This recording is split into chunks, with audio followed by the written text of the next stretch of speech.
Ladies and gentlemen, welcome to your WWE WrestleMania 34 preview and predictions. Guys, we have 13 matches, possibly 14, depending on one that's probably going to happen, but it isn't confirmed yet. And 3 of them are on the pre-show. The rest of them are on the main show. And a lot of them we haven't said anything at all about in any prior videos or live streams that we've done.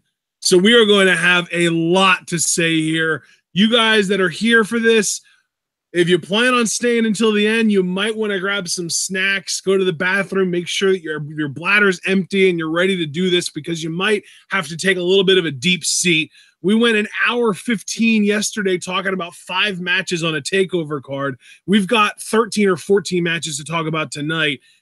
We could go over 2 hours. No promises, but it's very possible. So, John, I know you're prepared for this, but I'm curious how you're feeling as far as hype goes, brother. Brother, look, can I just be truthful with you? Fuck this show. Ever. Why would you ever be truthful with me? How dare you? I know, right? I should just lie to you and our audience all the time. But no, seriously. Like, fuck most of this show, man. Like, it is WrestleMania. Like, let's put this in its proper context, because this isn't just any pay-per-view. Because if it was any pay-per-view and I'm like, fuck this show, you know, it's whatever. It happens. But, like, this is Mania. We should all be hyped on some level for it. Now, I know there are some people in our chat that are feeling hyped for it. Like, Foster admittedly said, like, he's more hyped for Mania than TakeOver. And honestly, like, I'm happy for him, truthfully, because that's what Mania should be. But for me, Mania begins and ends, you know, Saturday. And then we kind of do another Mania-esque thing Monday and Tuesday because the post-WrestleMania Raws and SmackDowns are better than Mania, and they have been the last few years. WWE, I think, on some level knows this because they did one of those 24 specials exclusively on the post-WrestleMania Raw. So, like, they know on some level that people live for this shit.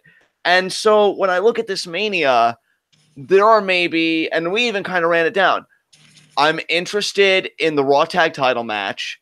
SmackDown Tag Titles, I like the workers involved, and I hope the Usos get the nod on the main card, which it looks like they will, which good for them.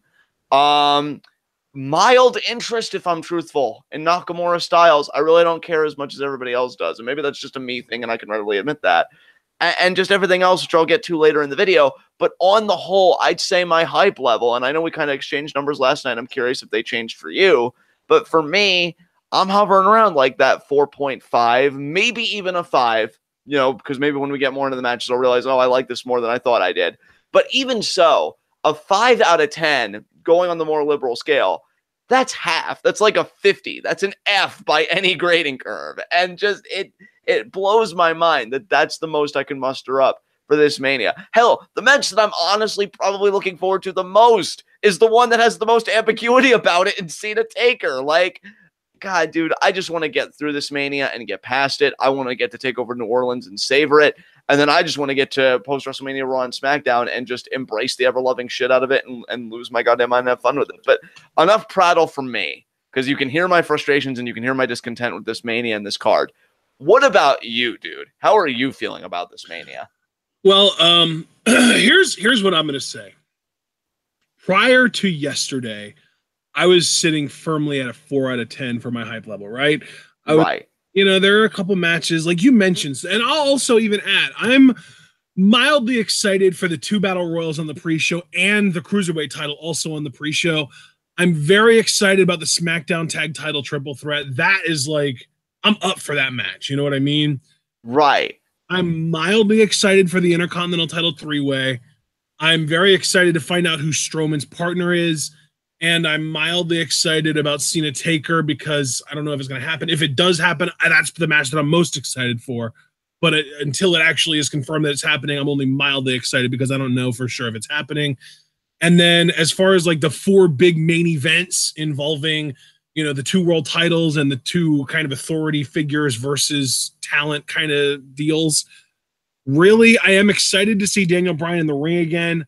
But other than that, I can't get excited about any of it. Like Styles Nakamura, I'm excited for. I'm very much excited for Styles Nakamura, but my fear is that it will underdeliver based on the fact that Styles Nakamura at Wrestle Kingdom 10 under-delivered, and that was without handcuffs that WWE tends to put on their performers. So that's my concern. Even though I am excited for that match, I'm still concerned that it'll find a way to under-deliver because of that. So overall, and also I want to add, WrestleMania Access is more fun to follow than WrestleMania itself is going to be, I think, because like I'm the type of person who doesn't like sitting in stadium seating, watching live shows happen unless I have like a front row center ticket.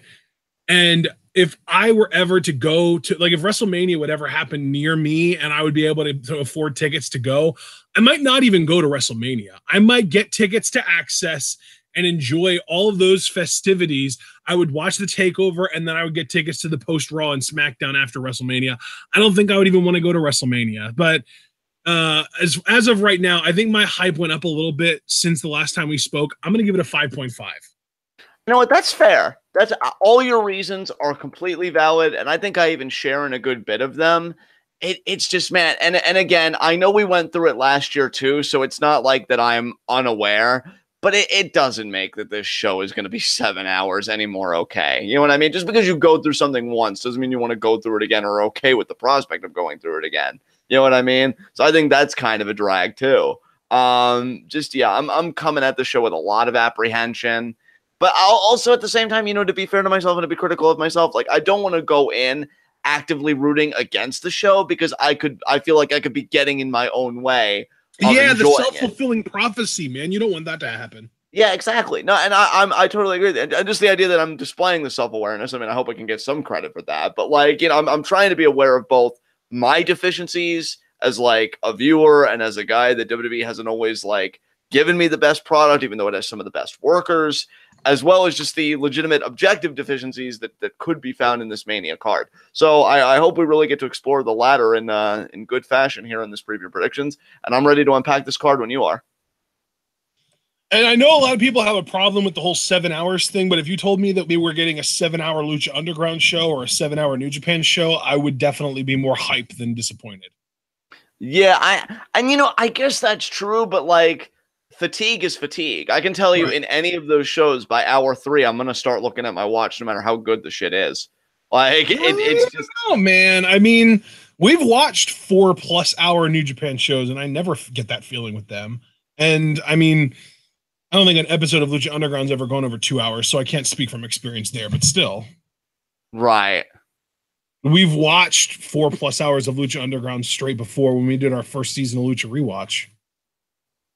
Yeah, I mean, and that's true, but I feel like as well, like, that is also kind of like spaced out in a way. I don't know, because to me, even when we do New Japan shows, there are times like when we get to like 2.5 hours, just because of all the matches and the roller coaster you go on, I'm like, okay, let's wrap this up. Like, I can even tell you with Sakura Genesis, I enjoyed Sakura Genesis, but after Skrull Ospreay, like, I was spent, and now I was able to muster up enough for the main event. Because, like, you know, with ZSJ. But even then, I'm just like, okay, guys, let's pack it in. Let's, you know, what? Because I just felt like nothing was going to top that. And lo and behold, to me, nothing did top Skrull Ospreay. So this Mania, I feel like could be the same thing. Either it's going to be really bad, and as good as chat is, and you know I love you guys, but, like, again, 7 hours, and you're going to start looking at your watch and thinking, okay, let's get through this. Let's end it. Or there's going to be a really good match, and you're just going to be like, okay, let's just go out on that note, but you know you can't because there's going to be other stuff. So, like, yeah, right. I hate that it's so long. If it was 2 days, that makes sense. Yeah. And yeah, I think I know what you were about to say, and I agree with you wholeheartedly, but I'm going to let you extrapolate.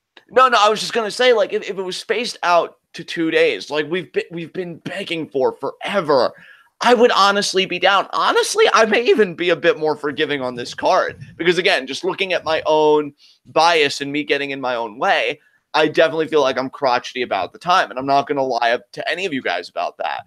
But, like, we're expected to go, and thankfully you and I aren't even going to give. I don't even know what we're going to do about the pre-show. I don't even know if we want to do live reactions to Alexander versus Ali for the Cruiserweight title. But I know you and I don't normally, like, cover the pre-show, so at least we're giving ourselves that reprieve. But WWE is expecting any fan, like, reviewer or not, to go 7 straight hours. And like even they're not going to be able to do it. And there's going to be filler that's stupid that they're going to involve legends or other acts that, couldn't put on the WrestleMania card in like an official match. And it's just going to like fucking drag. So I'm just like, why not just break it up 3 hours one day, 3 hours another day? I could handle that. I think you and I do that on a more regular basis, honestly, than just like something this long, just straight through. So yeah, that's just all I want to say about that. But I'm really excited to just get into this card, and I know that's what everybody's here for. So let's do it, man. All right, man. Well, we got 3 matches on the pre-show to talk about. Let's get to our first match. First up, the Women's WrestleMania Battle Royal, and this match was originally going to be the Fabulous Moolah Memorial Battle Royal. Thank Christ they changed the name so that they're not trying to honor that vapid cunt Moolah. But yeah, I'm curious what your thoughts are on what they've done to build this matchup. I feel like they haven't really built up the match so much as they've built up Sasha and Bayley, who are going to be in the match, which is why I feel like they're going to win. On the SmackDown side, I guess you could say Becky's gotten some build up, and Natalya, because she beat Charlotte that one week and she said she's going to be in the Battle Royal. I know the Riot Squad declared on, I want to say maybe a SmackDown exclusive or on Twitter, that they're going to be in the Battle Royal. So it's been okay. Just like the Andre the Giant Memorial Battle Royal build has been okay. But I actually feel like that's been a bit superior to the Women's Battle Royal, in my opinion, at least on the SmackDown side. And so, yeah, like I'm just kind of mad about it. I'm going to reiterate to you guys what I told Ashton when we were playing Rocket League last night. I would care so much more about these battle royals, especially now that after Mania, like all the pay-per-views are going to be co-branded. If like the winner of the women's battle royal got to face their respective champion at Backlash for the title. So like hypothetically, if Becky won this battle royal and, like say hypothetically again, Charlotte retained, we would have Becky versus Charlotte at the next pay-per-view. Like put some stakes behind it. I feel like, it's more like, oh, what a stepping stone, but a stepping stone to what? Like, you're not really defining any clear, tangible goals. Like, what are they going to do after this? So it just kind of makes it pointless to me anyway. But as far as winners go, I've really thought a lot about this, and I'm down to 3 people, Ashton. You ready for this? I've narrowed mine down to 2 people, so I'm curious who you've got. Becky, because I've been saying Becky a long time. She's not on my radar. Sasha and Bayley. Because Sasha and Bayley, again, I feel like have gotten a shit ton of focus, so it's only natural to really focus on those 2. Okay, so I've narrowed it down to 2 women, and one of them is somebody that you've narrowed down, and the other isn't even on your radar, and that's the person I'm picking to win. Interesting. Do you want to go first, or do you want me to finish my thought process before you take over? You finish your thought process. You started, you finish it. Finish him! So I think Sasha's going to eliminate Becky in the same kind of fashion that she's eliminated Bayley in the past, because, fuck her 4 horsewomen brethren. Like, it's about her. So I'm going to do that. And then because Bayley has said, like, you can't beat me. And they really have told that story, like in NXT. The only time that Sasha's beaten Bayley is by cheating. And, I also did think Sasha may win this by cheating, but I don't think they're going to go there yet, because I think they're still treating it that Sasha hasn't full-blown turned, given the events of last Monday, where Sasha still tried to buddy up to Bayley, but Bayley wasn't fucking having it. I think Bayley's going to eliminate Sasha, fueling that complex, and especially because Sasha loves Eddie Guerrero so much, like, I feel like she's going to play the Eddie to Bayley's Ray. Like, in a straight-up environment where they're both adhering to the rules, Bayley's going to beat Sasha every time. But Sasha's got to take that extra step. She's got to, really go back to her roots, fuck Bayley to win. So I'm going to pick Bayley to win the inaugural WrestleMania Women's Battle Royal, last eliminating Sasha Banks. But now, because your winner isn't even on my radar, who do you got winning, man? I have Ember Moon winning. Interesting. See, that's the interesting thing with me is my picks to win these 2 Battle Royals haven't even been announced for the Battle Royals yet. Yeah, that is interesting. So you're really like flipping the coin on that one, like just kind of rolling the dice, so to speak. I think that there's a possibility that somebody that's already been announced for the armbar wins it, but my pick to win the armbar is not announced for it yet.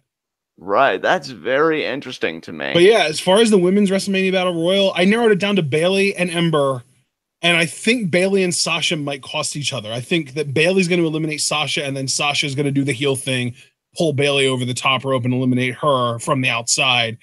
And I think Ember Moon is going to win the whole thing. Yeah, I think Ember is going to win and then get called up pretty much immediately after, because I also remember predicted Shayna Baszler to defeat her on Saturday to strip the women's championship off of her in NXT. So Ember is going from losing the NXT women's title on Saturday to winning the women's WrestleMania Battle Royal on Sunday to main roster member on either Monday or Tuesday. She's going to have a hell of a next few days, man, if what I'm predicting comes true. Yeah, what I love about it is, I mean, with your internal logic of like your booking processes, it's incredibly consistent and powerful. I just don't know if it translates well to what we've seen on the product. Like, I love the idea, and I'm an Ember Moon fan, so I would mark out hard for that. To me, I'm gonna go the more like what I've seen on TV kind of be my guide sort of thing. And I really have seen Bayley and Sasha be heavily promoted in the context of this Battle Royal, since they're not getting their own one-on-one match, which, I personally think is a travesty, but that's another debate for another time. So I'm just gonna go with one of those two. And again, I feel like Becky is like the top SmackDown babyface. Right. Like I could see her making it to the final four, and then, well, really for me, my final three. Sasha eliminates Becky, just kind of start that, but then, Bayley eliminates her. So I'm going to stick with my guns about Bayley. You've got Ember Moon. I personally hope you're right. I think that'd be a great launching pad for Ember on the main roster, especially with Asuka being on SmackDown. I wonder, and that's another thing too, I wonder what brand Ember would fall on, because this is like a mixed battle royal from women from Raw and SmackDown. So we wouldn't even know what brand Ember belongs to. Maybe they could even make a storyline out of that, both trying to sign Ember, and maybe she wants to be on the same show as Asuka because of their history. I mean, I don't know. So, yeah, very interesting. Yeah. All right. Well, we already sort of briefly touched on the fact that I did not pick anybody already announced for the armbar, the Andre the Giant Memorial Battle Royal, to win it. So let's talk about that match next. And I'm just going to kind of rip the Band-Aid off immediately. I want to check just to make sure that he has not been announced yet. So give me 1 second. And WrestleMania 34, Andre the Giant Memorial Battle Royal. He has not. So, my pick to win the Andre the Giant Memorial Battle Royal is Elias. And he has not officially been announced to be in it yet. I hope you're right. And to be perfectly honest, like, this is a match that I really haven't given a lot of thought to. I know one of the big stories going into Mania is Baron Corbin getting a two-peat, which would be interesting. And I am starting to get back into Corbin again. And I think that's also because I feel like WWE in a way is starting to get back into Corbin again. And I still feel like the End of Days is like one of the best finishers going right now. But is he dominant enough where I could believe him executing that two-peat? That's kind of a mixed bag. Again, I love the idea of Elias, because I feel like that guy, like, if you want me to be truthful about Elias, I'm kind of pissed that he hasn't been a mid-card champion yet. And I'm hoping that if I do predict The Miz to lose the title, and I'm only phrasing it like that because we haven't gotten to the match yet, and I don't want to jump the gun. But, if we do have a babyface Intercontinental Champion in the future, like that, Elias would beat him for it. So this would be a great, maybe launching pad for that. Fuck, I'm really torn about it, man. I struggled with this, but the thing is, when I narrowed it down, it came down to like 3 different names, none of whom have been announced to actually be in the match yet. So, like, when I was trying to figure out who I thought would win, it came down to Elias, Samoa Joe, and Big Cass, and none of those guys have even been announced to be in it yet. So I just picked the one that I feel like is most likely to be on WrestleMania at all. And hopefully in the armbar, Right. Elias is going to get one of his concert segments on WrestleMania, but nobody really seems to know any details about it. So I wouldn't be surprised if they put that on the USA Network in the second hour of the pre-show and had him be like the first or maybe even the last entrant in the armbar and get beat down but not eliminated. And then he's the guy that like hides under the ring and waits for everyone to clear out and then gets that last second elimination to win the Rumble or to win the Battle Royal. Right. It would also make sense that it would be a Raw guy this year, because I feel like the past 2 years it's been a SmackDown guy. Well, last year it was Mojo, wasn't it? Yeah. And then the year before that was Baron, right? Was it? Yeah. You're right. And that was his like big debut too, because he showed up on SmackDown like 2 days later for the first time. Right. So I feel like a Raw guy is almost due, or an NXT guy for that matter. See, and I don't even know if we're going to get an NXT guy, because normally the last couple of years they've had tournaments to determine who from NXT can be in the armbar, and I haven't heard anything about that this year at all. See, now you know what's funny, dude? Just to remark on that very quickly, because like I agree with you, I haven't heard anything either, and that's kind of disappointing because I immediately counted Lars Sullivan out of the ladder match, and I can say that because we already did our preview predictions. If you haven't watched those Takeover New Orleans preview predictions, they are on the channel. Watch them before Saturday. I loved recording those. But like I would have picked Lars to win the armbar if he was the NXT guy. Like I feel like he could have been the first NXT guy. If we knew for sure that he was in the armbar, I would probably have to consider him as well.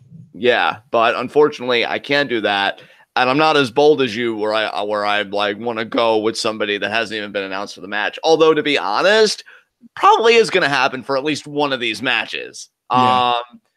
But you know what? I hate this pick, but because I really haven't given this match much thought, and because I don't think WWE really gives matches like these much thought either, I am even though I just said like a Raw guys probably do, I'm not even going to go with a Raw guy. I'm going to say that Dolph Ziggler's probably going to win this. They've kind of built him up a little bit in the last few weeks, I feel like. You know what? That's a fair prediction, just because we should probably get used to the armbar winner being a lame egg, or a lame duck, or whatever you want to call it. And yeah, that's pretty much exactly the role that Dolph Ziggler fills. And honestly, that was my mindset, dude. Like, they haven't given a shit about the armbar winner. I really wanted them to give a shit about Cesaro when he won the first one. But God, after the way that turned out, and then you look at it ever since, and it really, really hasn't done anything for anybody.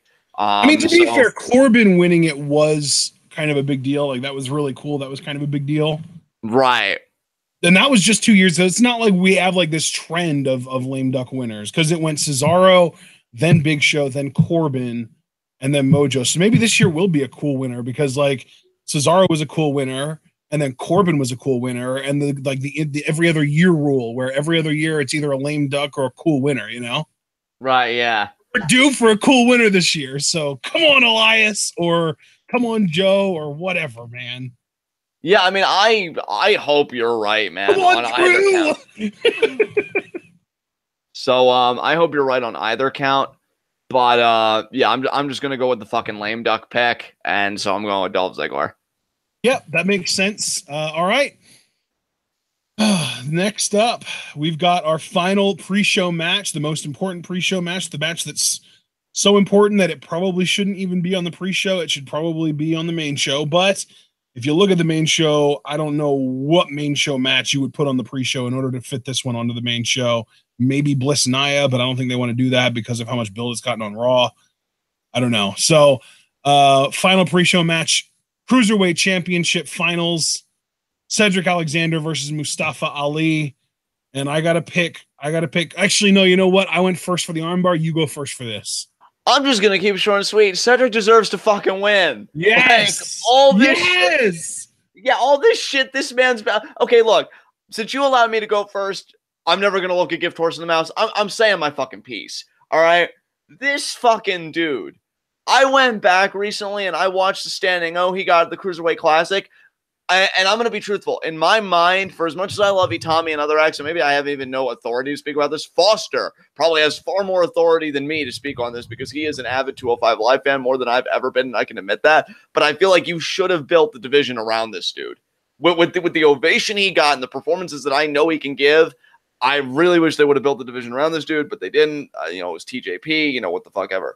So now we're finally here. After Swan gets suspended, Enzo gets suspended and then terminated. I'm not even getting into that fucking mess. But the point is, Cedric's still here. Like, all these hurdles. Oh, I'm going to get my title shot, right? Oh, Enzo was accused of raping somebody. Oh, I'm going to get my title shot, right? Oh, Swan got suspended. You would have to reverse those events because Swan came first. But you get my point. And it's like, never really got his time. Now he gets here, right? And I will give Mustafa Ali this credit. Love how the guy uses social media. I love that he takes the time to make his own promos to hype up the match like he's invested. And I'm not saying like he's ill-deserving, but like, I just feel like Cedric's been chasing that title for fucking ever, man. Like, just let him have his run. If Mustafa would be the next champion afterwards, great. And honestly, like, I am a bigger Cedric fan than Mustafa Ali fan, if I'm being truthful. And I find, and because let's think about this too, Buddy Murphy's the #1 contender. So what feud do you want to see after Mania? Buddy Murphy versus Cedric Alexander, or Buddy Murphy versus Mustafa Ali? Now, I know that could be a divisive question, but for me, it's definitely Alexander and Murphy. So I'm going to go Cedric. The dude fucking deserves it. I'll be happy for him. Go get your WrestleMania moment, win the Cruiserweight Championship, and just be grateful for that moment. I know I will be. I know he will be. And I'm sure it'll be a barn burner of a match. So that's my prediction. What about you?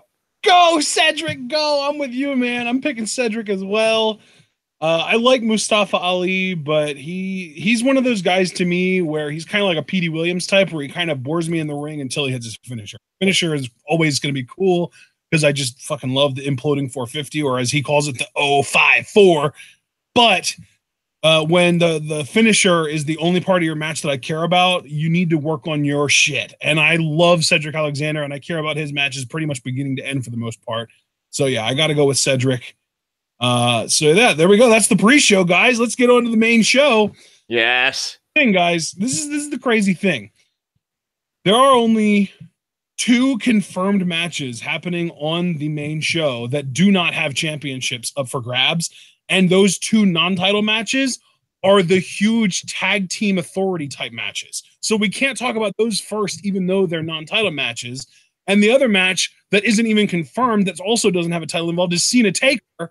And that is also too big to talk about first. So we inevitably now have to talk about title matches immediately on the main card. We've already talked about a title match with the Cruiserweight title. So this show just has so much gold on the line. It's going to be unbelievable. So let's start with the match that, until Cena Taker gets confirmed, the match that I am looking the most forward to on this show, the Usos versus the New Day versus the Bludgeon Brothers, triple threat SmackDown Tag Team Championship match. I cannot wait for this freaking match. And honestly, I got to go with my guys. I got to go with the Usos retaining those titles in spite of everything. But I think that they're going to do it by pinning a member of the New Day so that we can get a straight up 2-on-2 tag match between the Usos and the Bludgeon Brothers at No Mercy, I think is the next show. Well, since every pay-per-view is co-branded, wouldn't Backlash, or no, maybe you're right about No Mercy. Shit. I mean, technically the next show is Greatest Royal Rumble, but you're right. Backlash is the next show chronologically as far as pay-per-views go on WWE. So yes, it would be Backlash. Okay, because I didn't know if I was just falling back on my childhood memories of Backlash. Always. No, you're right. You're right. It was Backlash. Oh, whew. Okay. So first of all, I am so happy for the Usos getting on the main Mania card. Like, I love, right? And this isn't a jab at CM Punk by any means, but he was always like, oh, I want a main event. I want a main event. When he said main event, he meant last match. I want to close the show. Yeah. Usos just wanted to be on the show. Like, the bar was Imagine how they felt when CM Punk was bitching about not getting to main event. Like, man, be thankful for that you're even on the show. Right? That really, and if they were thinking that, I honestly would not hold that against them, because I think about the Usos struggle and it puts a smile on my face because they didn't throw the towel. And I'm not saying Punk didn't have a right to. I mean, again, he had his grievances and, it's whatever. But, like, they didn't throw in the towel. They put in the work. They have become easily one of the best promo tandems in the company. Easily for me. Every time they pick up the microphone, I listen. And I feel like I know they had a promo a few weeks ago where they talked about, all the sacrifices they made, everything they've been through. I have to go back and listen to that because that might be my promo of the year. Like, that was so fucking good to me. And their repackaging has been masterful. I've loved it. New Day. I mean, hey, the crow is still going down my throat to this day, because I thought the New Day, by my calculations, they should have broken up 500 times by now with every time I falsely predicted it. They've become the new Ricardo Rodriguez heel turn for me, to the point where I've even stopped predicting that the New Day is going to break up. They could be the Ricky the Dragon Steamboat of tag teams. They could just stay the way they are forever. I don't know. But they are just an amazing gimmick. They obviously deserve to be here. But again, more so the Usos, because it's their first time tasting this spot. And as far as the Bludgeon Brothers, I love the packaging, but I've always been more partial to Harper than to Rowan. And Harper deserves to, you know, be in this kind of setting as well. So I'm happy pretty much for all these dudes, but especially the Usos. As far as predictions go, I really like your mindset, dude, because I'm going to be truthful. I was coming in here thinking, oh yeah, Bludgeon Brothers are taking it. But as per usual, the siren song of your logic is like, no, John, no, it's the Usos. And then I'm gonna take the boat, and I'm hoping it's not a rocky shore waiting for me on the other side, although it probably is given our track record. So what to do?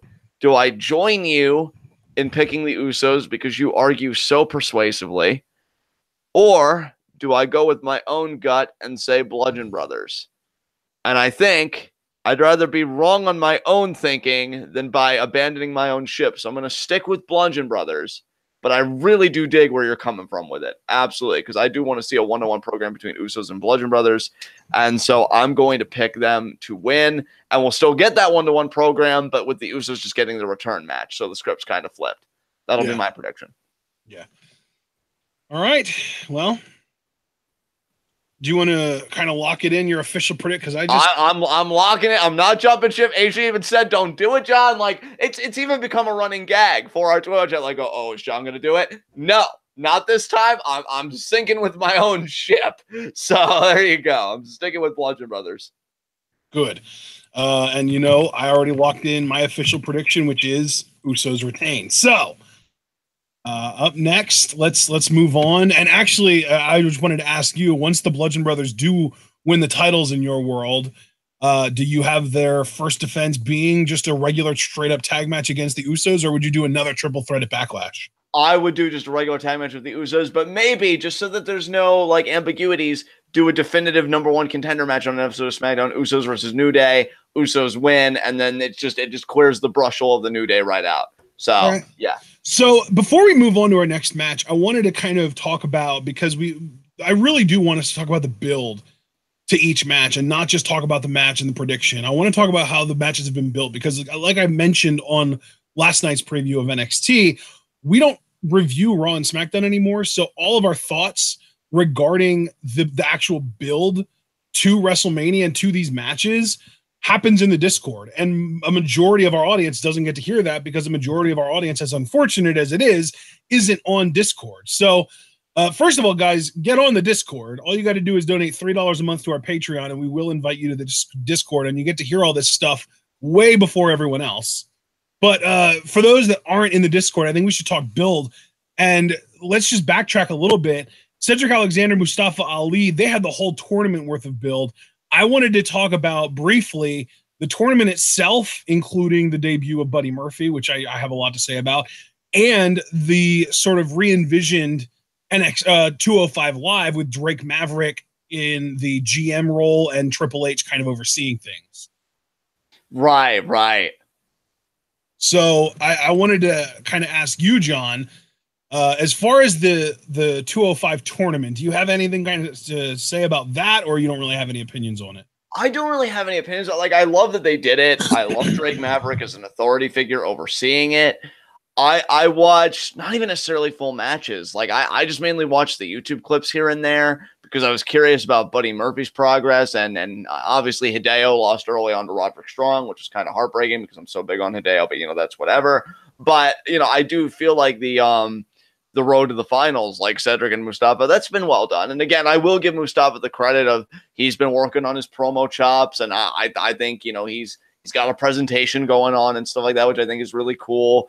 Cedric, you know, I mean, it's debatable when exactly his story began. You know, he got the standing ovation at the CWC, and I feel like he's been chasing the Cruiserweight title ever since, but he's finally getting his time in the sun. So yeah, as far as the build goes, I mean, I can't blame 205 Live. It seems like they've got some steam behind them. I noticed Foster isn't in our chat. I wish he was, because he is kind of that authority on 205 Live to me. But yeah, I've got to give him a thumbs up. You know, I'm not going to hate. I think hell, it gave Buddy Murphy a platform. If nothing else, the build gave Buddy Murphy a chance to really show how talented he really is, and I think that's a victory in itself. So yeah, man, nothing but praise. Yeah. Okay. And then, do you have any opinions on the new 205 Live with Drake Maverick at the helm and that kind of stuff, or? Not really opinions necessarily like on the show because I still haven't watched like full episodes, so I feel like it would be unfair for me to make any kind of substantive comment.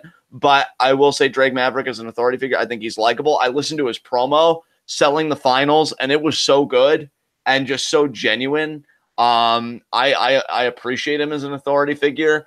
Given that they're going to have 205 Live tag titles, that could be an interesting development. I honestly hope Akira Tozawa and Itami are the inaugural champions because, I mean, obviously, and I may start watching full episodes, which is more than I could ever say for promotions like Impact Wrestling, so I feel like that's even kind of being a compliment to 205 Live. But given that I haven't watched much, I really can't say much. What about you? Have you taken the time to like watch any episodes or anything? Or are you in the same boat as me? I haven't watched full episodes, but anytime I hear about a match that was good, I always go back and watch it.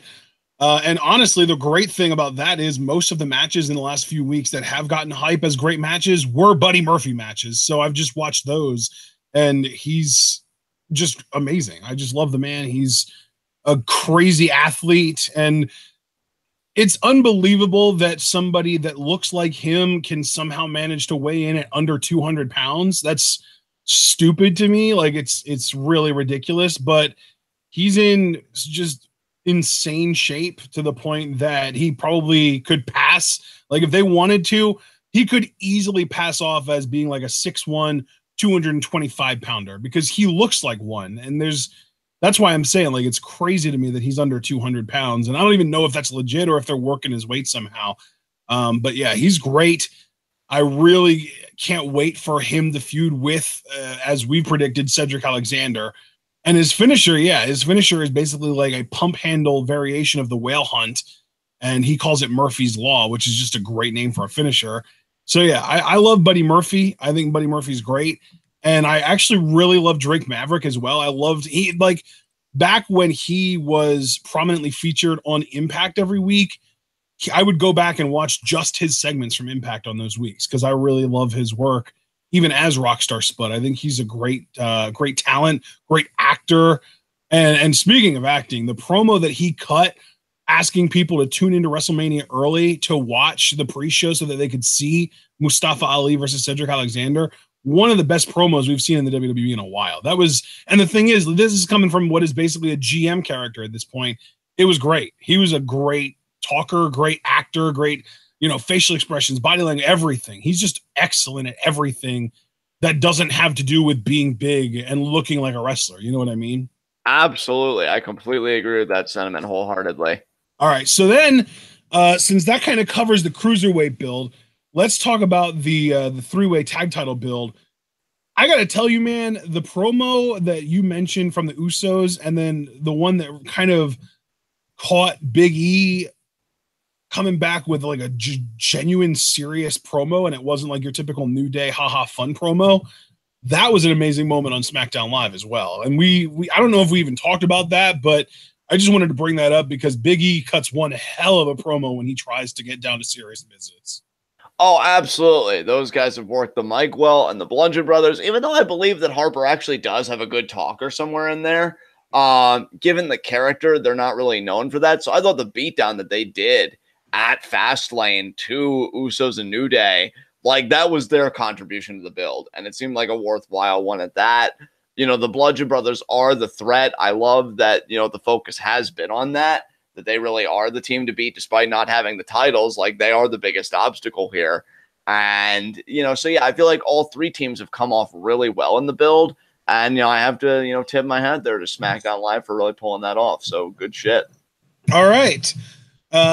Now I think we can move on to our next match. And the reason that I wanted to get through talking about the build up to those last couple matches before we got to this match is because I know we're going to have a lot to say about this match. And most of it is not going to be shining, glowing, positive stuff because the build to this match and the fact that this match is happening at all is really something that I think you and I are both very much against and found to be very poorly done. So since I did pick the Usos to retain first in our last match discussion, I'm going to let you talk about the build to Alexa Bliss versus Jax first. Oh, are you sure you want me to use my microphone? No, I'm just kidding. But that's what we're here for, brother. That's what we're here for. I fucking hate this so much. And like, here's the thing. I know Asia and maybe other people in our chat, because I don't know the ratio between Bliss fans and, you know, non-Bliss fans. I personally support her. I'm not saying she's the greatest, but I do like her as a heel. I think she's that champion that you shouldn't really build the division around her, but I think she's a solid hand if you need her. Like, if you just need, like, an interim champion or whatever, like, hold down the fort, fine. I do feel like her reign's going on a bit long, mainly because she really hasn't defended the belt. It's kind of funny because Alexa Bliss's best role is kind of the exact role Sasha's been in since Bliss came to Raw. Yeah. Yeah, I would agree with that. I feel like in a way, like you look at the Bailey, this is your life segment and stuff. We've seen Bliss kind of punch above her weight at times.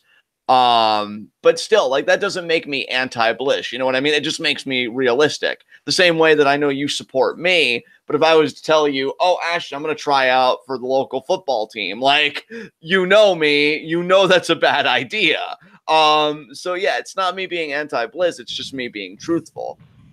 Nia Jax, I've got to be honest straight away if we're going to have the best commentary possible. I hate her. I'm rooting for her to fail. I want her to fail. I want her the fuck out of the wrestling business. And it's not because, oh, she's fat, quote unquote, which, I mean, yeah, she's heavy, you know, whatever. But it's not about appearance. She's talentless. And maybe this is the wrestling nerd in me, because I am a fucking nerd and I'm proud of it. But I'm actually offended that they're trying to make this woman great when I think about the great big women, granted very few, but that I've seen in wrestling, from Karma, who I always go to. We watched Manami Toyota and Aja Kong.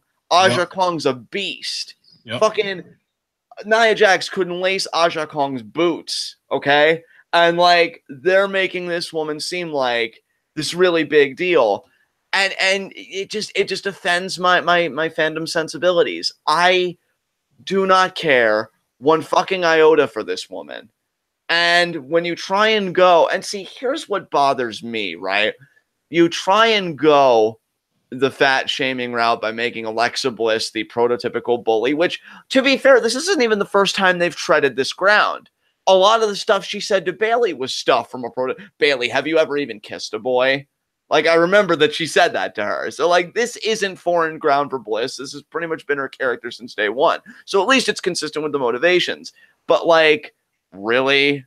You expect Nia Jax to be that sympathetic character when she has when she has, like, the dynastic connections with the whole Samoan thing, and she has that relationship with The Rock? Like, you really expect him to be sympathetic to her? Like, I'll give this much credit, even though I'm not crazy about Viper.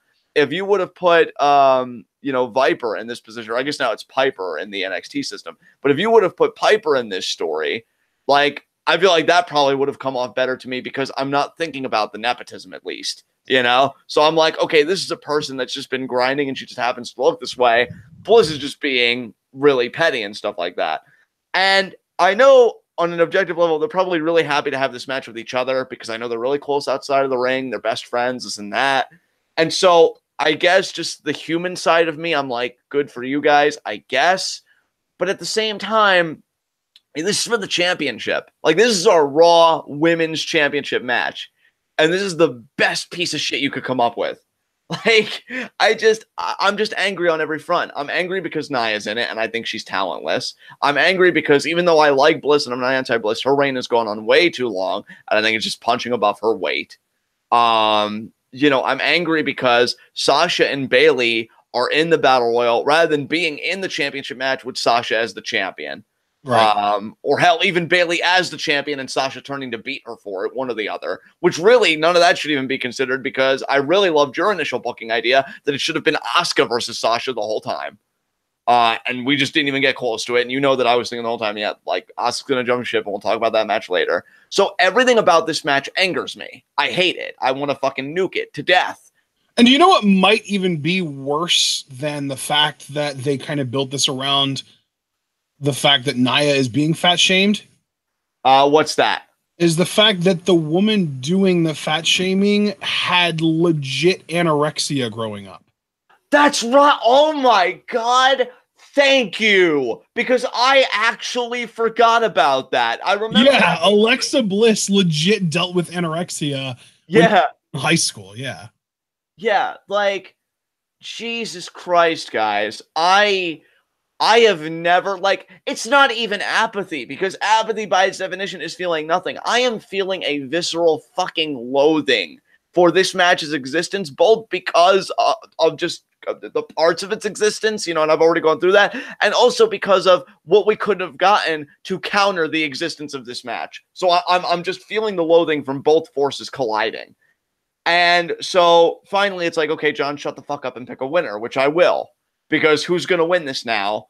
And that's the worst fucking part, because I feel like Nia Jax, this spoiled fucking bitch, is going to become Raw Women's Champion. And I fucking hate it, dude. I fucking hate it. Like, I'm sorry. Thanks, Dwayne. God, this woman. No, you know what? I'm sorry. I gotta get this off my chest. This fucking Stop apologizing. Woman, speak your opinion, man. Who has no fucking respect for this business. None. Because I can tell you that she probably wanted to get in this fucking business because she had family that did it. I know if the family did it, I could do it too. It's probably easy. It's probably whatever. No passion, no whatever. The same things that Sasha drags Alexa for, you know, allegedly, because there's debate, like, is it real heat? Is it not? Whatever. Well, I mean, even if you don't want to say, like, Mercedes drags Lexi Kaufman or anything, you can still say the Sasha Banks character in kayfabe drags Alexa Bliss for it. And she did it on, like, Raw Talk. So it's not like it's this only behind-the-scenes thing that we don't see on WWE programming. Right, and just to answer Paul very quickly, yes, Paul, you're right. In a lot of levels, it is just a match, but, like, it's a match that takes away from other women having a more substantive match on the Mania card, and instead they're thrown away in a battle royal that's not even going to fucking matter. I think that's what a lot of people are kind of. I think that's where we are different than a lot of people, is where a lot of other people say, "Oh, is what I'm seeing entertaining?" We're more about, oh, is what's happening the best option? Because we always look at opportunity cost. And from an opportunity cost perspective, by doing this match between Alexa and Nia, other more deserving, more talented women, and arguably, and I'll put the arguably in front of this one, more entertaining women, in my opinion, and I think in John's opinion too, are being relegated to matches that flat out don't matter. Yeah, And that again is the other half of the loathing equation, because I said just the match itself and its constituents in the story and everything. And then this, like, just the idea. We didn't get Sasha versus Asuka for this. Like, oh my God. And just to finish my rant on Nia, this is a woman, and I can believe it given how this family fucking operates. Dwayne, I feel like I'm losing too much, and Sasha shouldn't beat me. I'm better than this. Well, you know, you should. Rather than being a proper role model that, like, you know, you used wrestling as a platform for your movie career. I mean, just own up to it for what it is. Like, at least you got the platform to do what you wanted to fucking do. So even just having the basic decency to pay back your platform to say, oh, stick it out. I can't believe I'm even saying this, dude. And this is another reason why I fucking hate all this.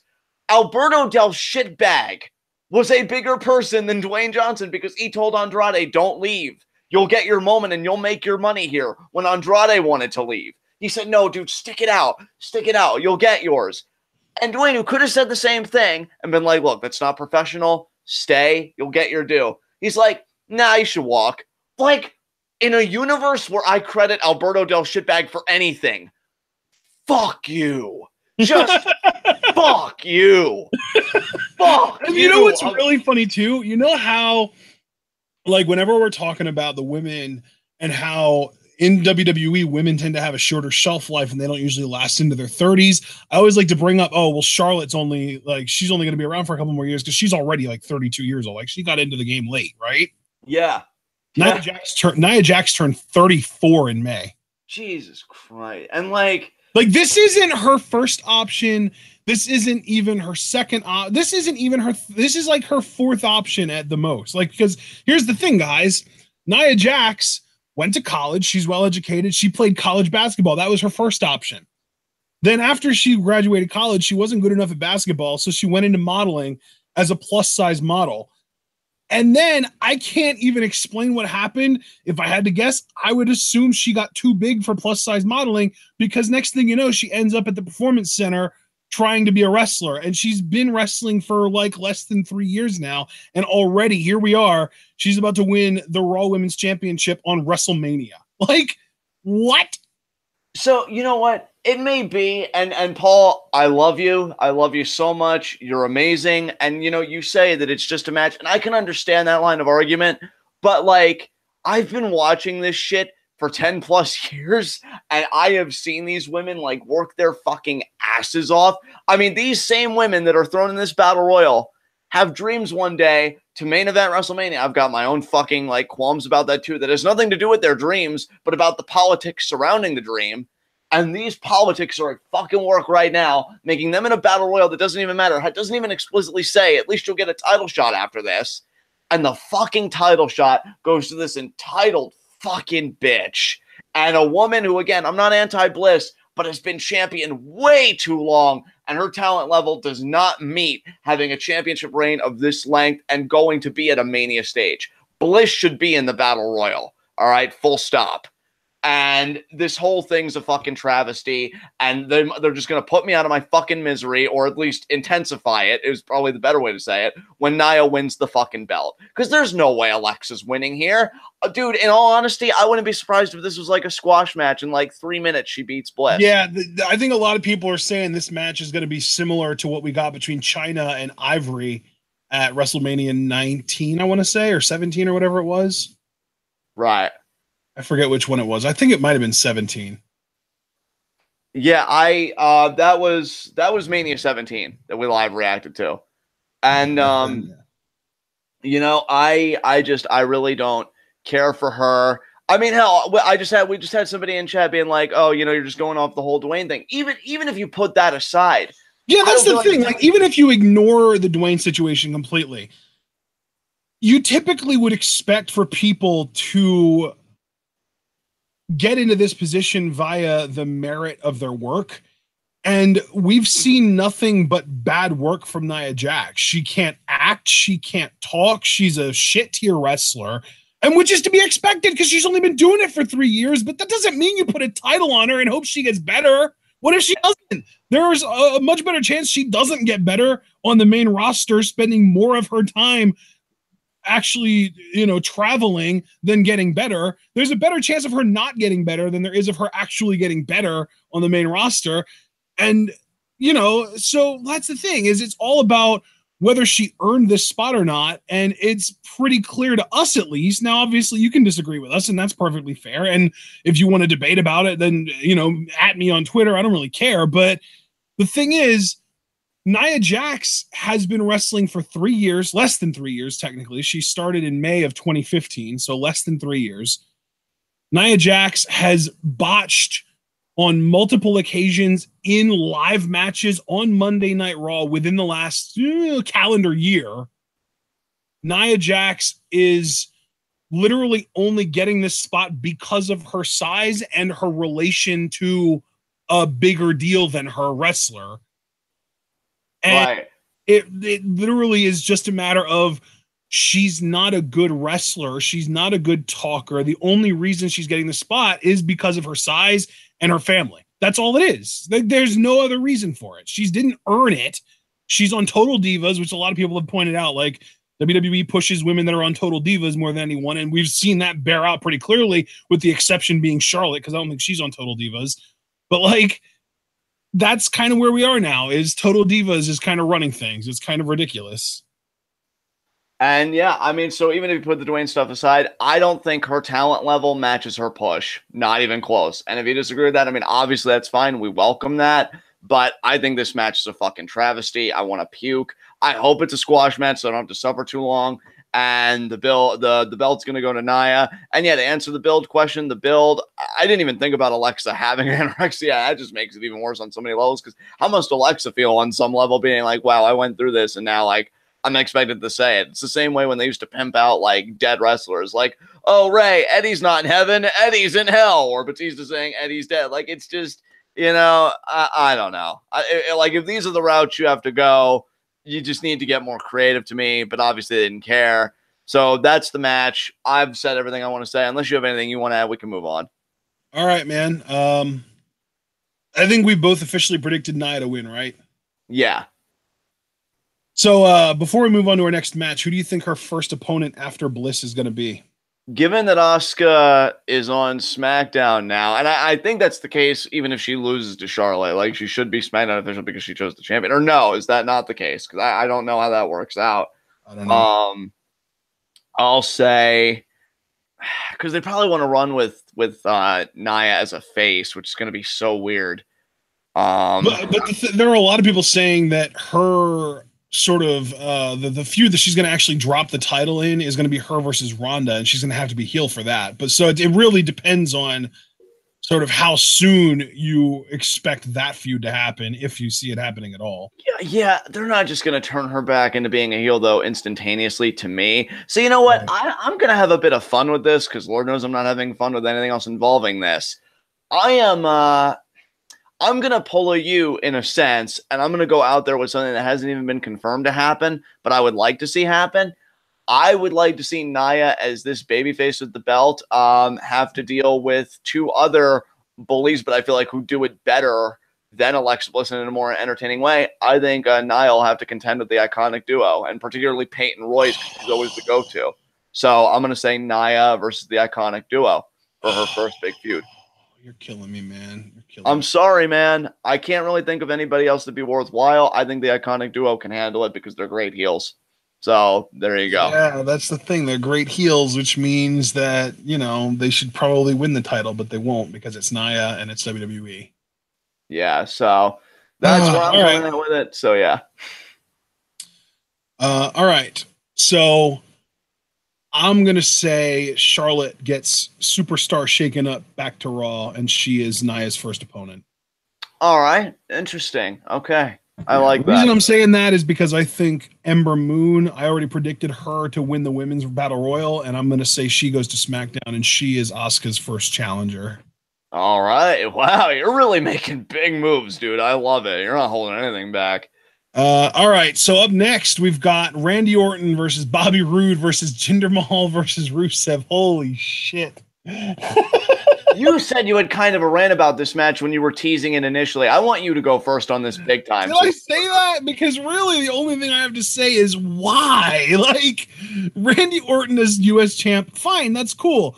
Why is Bobby Roode still involved? Why is Jinder Mahal still a thing? Like, honestly, this would be better if it was just Orton versus Rusev. I'd be down for that. That'd be pretty cool. But no, we've got all four of these guys involved. I really don't even have that much to say about this match because I care so little about it. I almost regret making this the third main show match that we talk about and not first because of how little I care about this match. But Rusev is probably the main reason I saved it for now, because I know you absolutely adore Rusev and I love Rusev to a degree, but not as much as you. But man, this is like, since the women's matches don't really feel like piss break matches as much anymore, although Bliss and Nia might as well be, this is the piss break match of this show. This is the match that I could just straight up skip and not even be bothered by. It's just, this is the kind of match that feels like it should take place on an episode of SmackDown Live or like a C tier SmackDown Live exclusive pay-per-view where you have to fill the card out. It just does not feel like a WrestleMania match to me. I agree with you. I mean, for as much as I love Rusev and I love that he's on something other than the Andre the Giant Memorial Battle Royal, this does still feel a bit convoluted to me. I mean, Orton being U.S. champion, I like, because I've always been fond of, ever since Cena had U.S. title reigns again when he was really the established man and beyond basic thugonomics. I like when an upper tier talent can really work with and potentially rehabilitate a mid-card belt. So Orton having it, I think, is really cool, and I do see a lot of possibility there. This being the first route you go, I find it to be kind of a bump in the road. I feel like a guy of Orton's, and see, that's another thing too that's weird. Like, I still regard all these years later, maybe that's my fault, right? I still regard Orton as like an upper tier guy in 2018. So to throw him in a fatal four-way rather than really kind of emphasizing him in a one-on-one context feels a bit peculiar to me. I'm curious if Chad agrees with me on that or if they disagree, but that's really where I'm coming from with it. Like you said, I would have preferred this to be, Orton Rusev. I'm torn between two outcomes here. Orton retains or Jinder wins. Because I'll tell you my official prediction. I've got Orton retaining. Right. And honestly, I feel like, Rusev winning, that's just not happening. And that to me would be my preferred outcome, but it's just not happening. So I'm torn between, again, Orton retaining or Jinder winning, because I feel like Jinder's really been dominant. And he's been one out of the four guys to have yet had a run with the U.S. title. Because, Orton beat Roode for it, and Rusev's already been a two-time U.S. champion in his career. I know a lot of Rusev fans, myself included, want to see him move beyond the U.S. title. So, Jinder's the only one that really hasn't had a crack at it, and that's really makes it tempting to go with him, especially because they're still into Jinder for whatever reason. And so, God. But you know what, though? Orton's reign is still relatively new, and that's another thing I have to consider. Like, this is his first title defense. Yeah. So I could see him getting past it. I do see him getting past it. I am going to go with Orton retaining as well, but I think really the final argument really is the reign's still new. It's his first title defense, because even if he was like 2 or 3 months into it, I might be picking Jinder to win, but because we're not even there yet, I'll go with Orton. I'll lock that in. All right, awesome. Yeah, I'm cool that we've got a consensus pick here. We had different picks for both battle royals, and we have different picks for the SmackDown tag titles, but we do have a consensus on Cedric Alexander winning the Cruiserweight title, Nia Jax winning the Raw Women's title, and now Randy Orton retaining the United States Championship. Let's get to the other men's singles mid-card title match. Triple threat Intercontinental Championship match, The Miz versus Finn Balor versus Seth Rollins. John, you get to go first on this one, brother. Oh, good, because I'm actually in a better mood for this one after that fucking rant I went on. We just got the great freaking Rollins-Balor match one-on-one on Raw. We got to hear Miz just absolutely glowing about being a father for the first time, and that's just awesome to hear and get to kind of experience him talking about in public for the first time. But this match, I'm very interested in what you think about it. Oh, well, first of all, I love all three guys in different ways, so that's great. Like, there's not a person I'm really actively rooting against. Again, like I said in my whole Nia rant where I'm rooting for her to fail. Kudos to The Miz, because I feel like he's really made the build to this match matter, both with his emphasis that, by WrestleMania, like, he'll have the most total combined days as Intercontinental Champion. Like, he'll have the longest reign combined with that championship. Rollins has been on another gear lately since that gauntlet match, and he's got a renewed sense of purpose, and I love seeing it because, a fiery Rollins to me is the best Rollins. Really, to me, Balor does kind of seem like the odd guy out. I love Finn, and I still support Finn. He's so happy. Like, he's tweeted with Balor Club that he's the happiest he's been so far, like, in WWE, and that's so cool for Finn, and I'm happy for the dude. So, yeah, like, I'm feeling good about this match, but that doesn't really pick a winner now, does it? I think The Miz is going to drop it, and to be truthful, in my fantasy booking, Miz would drop the IC title and be one of the Universal Champion's first feuds, like, coming out of Mania, because I really want to see him back in the main event. I feel like he's fucking earned his place back in the main event. And keep in mind, this is me saying this. There was a time, especially for you guys that knew me way back when I was pacifist, that I had an utter loathing for The Miz. So for me to come all these years later and say, put that guy in a main event spot, that is a testament to the fucking workhorse that he has been on the mic and just making feuds matter and making what he's involved with matter.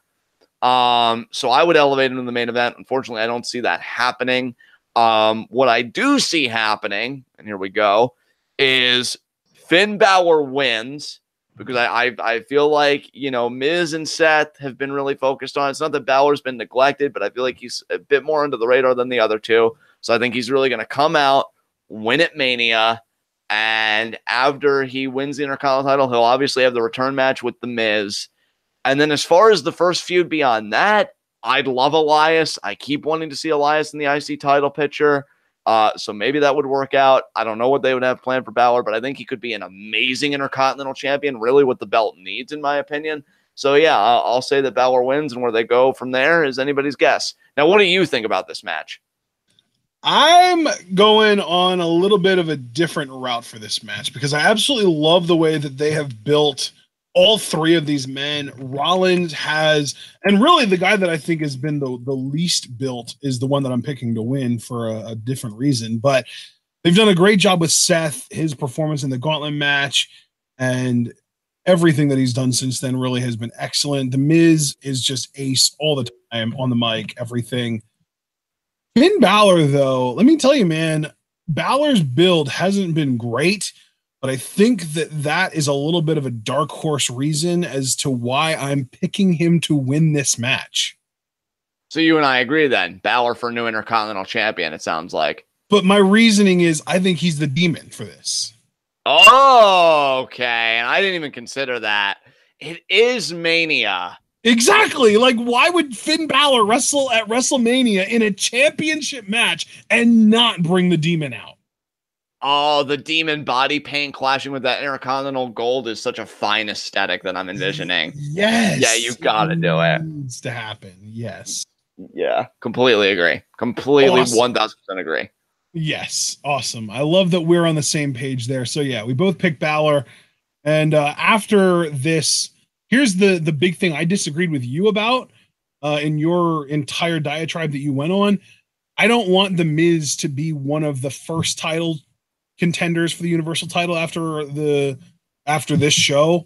I want him to be the one that wins it next, and possibly as early as SummerSlam. Oh, dude, if they do that, I would legitimately mark out, which is an even bigger compliment to The Miz, because I don't mark out for just anybody. But, like, his work has been so good, dude. Yes. Yeah. Yes. I would love that. Oh, my God. Yes. Yeah. I mean, the thing is, I could even see, and because I am officially going to say, I predict that The Miz will win the Universal Championship before the end of the summer of this year. That's my official lock it in prediction. And I think he could win it as early as Battleground. Interesting. We'll see, man. I will see, because if there's any point where he becomes number one contender, I'm going to smile so wide my face is going to fucking hurt, because I'm going to be thinking about this conversation that he's one step closer, but he's got to get there, man. And I hope they put him back there, for fuck's sake. See, what worries me, dude, to be honest, because I love that we're both jazzed about Miz getting back in the main event, and you're even putting more chips on it than I am, because you're thinking like you want him to win it, you want to do that, and I completely agree. I worry that he's going to get entangled in some Miz Taraj bullshit. Like, he's going to take losing the Intercontinental title legitimately out on Bo and Curtis. And even though that tease tension was only like a plan to sucker in Balor and Rollins, the tension will start being legitimate this time. And then he's got to go through those guys and then maybe to get to the main event. But I really don't want any fucking detours. I want him to just go there and to just do his thing. So I'll be very curious what Miz is, because, you know, I always consider like the Raw after WrestleMania to be the beginning of the new wrestling season. So I'll be curious what the new season has in store for the Miz, and if he can really make a main event run out of it. So yeah, just open. And as far as Balor goes, obviously he's got to beat Miz in the rematch immediately after, but I think his first opponent after he gets through the Miz, Samoa Joe. Oh, yes. Yes. I mean, we got a ton of Joe Balor in NXT, but we haven't gotten it yet on the main roster, so. No, we have not. And I'm ready for it. We could get the Superstar Shakeup. The Superstar Shakeup could send another even better contender for the Intercontinental title over from SmackDown. Maybe we get Finn Balor versus heel Sami Zayn. Oh, dude, yes. Sami still hasn't won a championship. I know, dude. Not since the NXT title that Kevin Owens' bastard ass beat him for. Yeah, I know, right? Like, Sami deserves a fucking title. I was even thinking back when he pursued the Intercontinental title that resulted in that amazing Fatal 4-Way a few years back. Like, Give Sami a championship, damn it. I'd be so down for Balor versus Sami. Yes. Yes. Give it to me. So now I think we can move on. Next match on the slate is Charlotte Flair versus Asuka. Charlotte Flair defending the SmackDown Championship, Women's Championship, and I will go first on this one. I'm just going to be blunt about it. Asuka's winning, and I don't think Carmella will successfully cash in on Asuka. And I'll keep this brief for once. I agree with you 1,000%.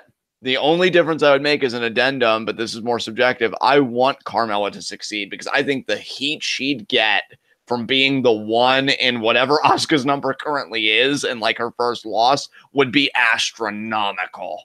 And I think that'd be amazing for her character, but I don't think it's going to get done, which angers me on another level because you pretty much squandered both Money in the Banks this year. Yeah. But you know, whatever. That's a different tangent for a different time.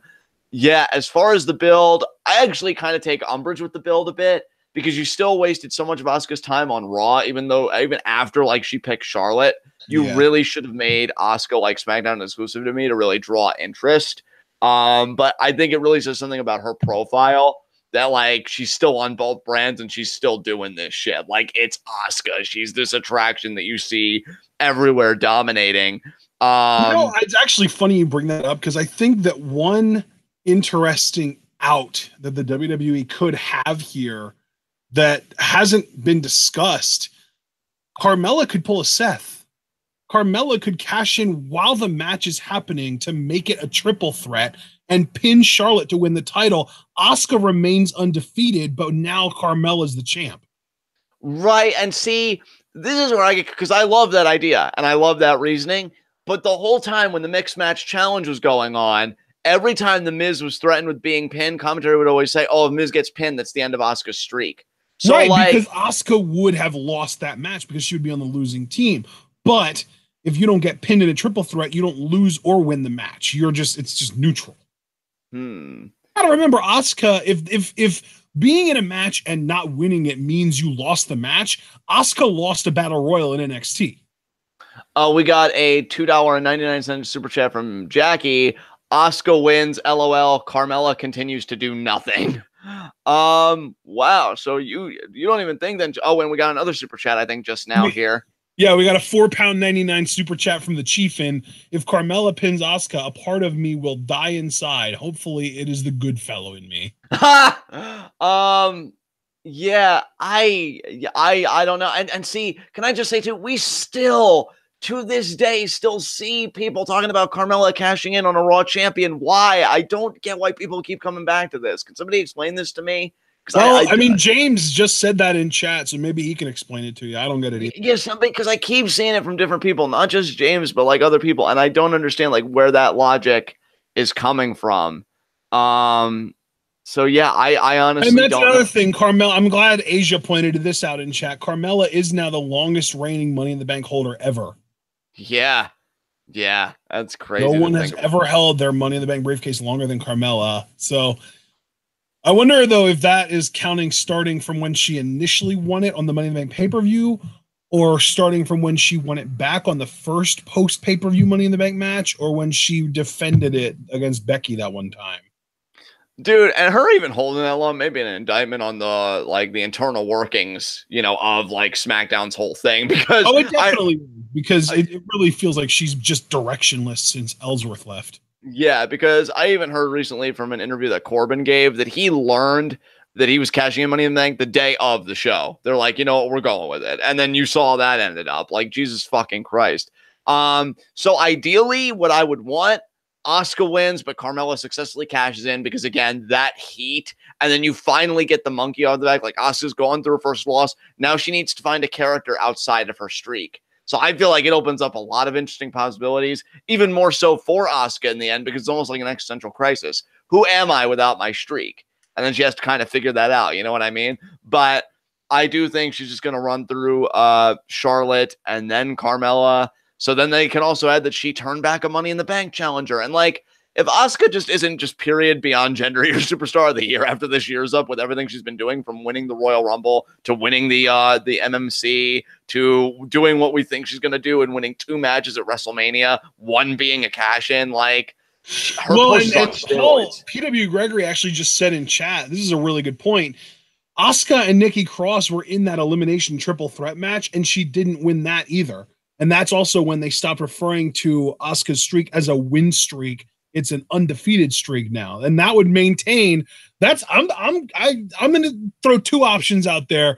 My official pick is Asuka wins, Carmella fails or cash in, but a really strong contender and one that I just want to make sure that people know that I'm thinking this is a definite possibility. Carmella pulls a Seth, cashes in while the match is happening, ends up pinning Charlotte and wins the title, saving Asuka's streak from ending. That's my official backup prediction. You know what? Paul coming in with that, and I got to give Paul credit because I'm glad he added that clarification. That definitely kind of changes things a little bit. So now I'm torn between 2 directions. Either the one we've been talking about, because I can totally see the logical appeal in that, given the booking and everything, or what you've been saying, Carmella cashes in, turns it into a triple threat, and pins Charlotte.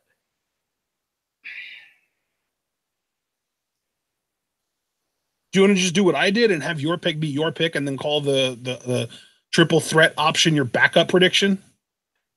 You know what? Yeah. So I'll say my pick to be my pick. That's like our shared prediction is the triple threat.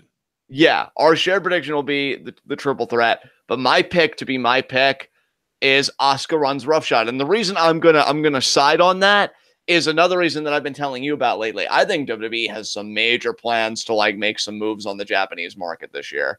And I think Asuka's a big part of that. I am very curious the numbers they will do with Asuka as women's champion with her streak. Like, I'm curious how much of a draw that will be to her native Japan. And so, yeah, I'm going to go with Asuka to be women's champion and to run through just the challenge because they fed her everything. Dude, her push is on steroids. I don't see it stopping anytime soon. So you have her, you did originally say that you think Carmella cashes in and wins. So are you switching that part? Well, see, let me clarify. I said that's what I want to happen. But remember, at the start of this, I did say I agree with you 1,000%. Oh, okay. So yeah, so it's unanimous then. Most likely scenario, Asuka wins 2 matches. Next most likely scenario, Carmella cashes in, pins Charlotte to become the women's champion and save Asuka's streak. Yes. That's fair. All right. Now, and by the way, since we do both have most likely Asuka walking out as champion, you already know I have Ember Moon being her next challenger. I'm curious who you would have be her next challenger. Yeah, it's a great question. Beyond Charlotte's return match, you know what? Superstar shakeup character from Raw. You know what? I wish I had a brain like yours because you keep thinking superstar shakeup, and I'm more myopic, and I'm already thinking about the resources we do have on the roster. So superstar shakeup.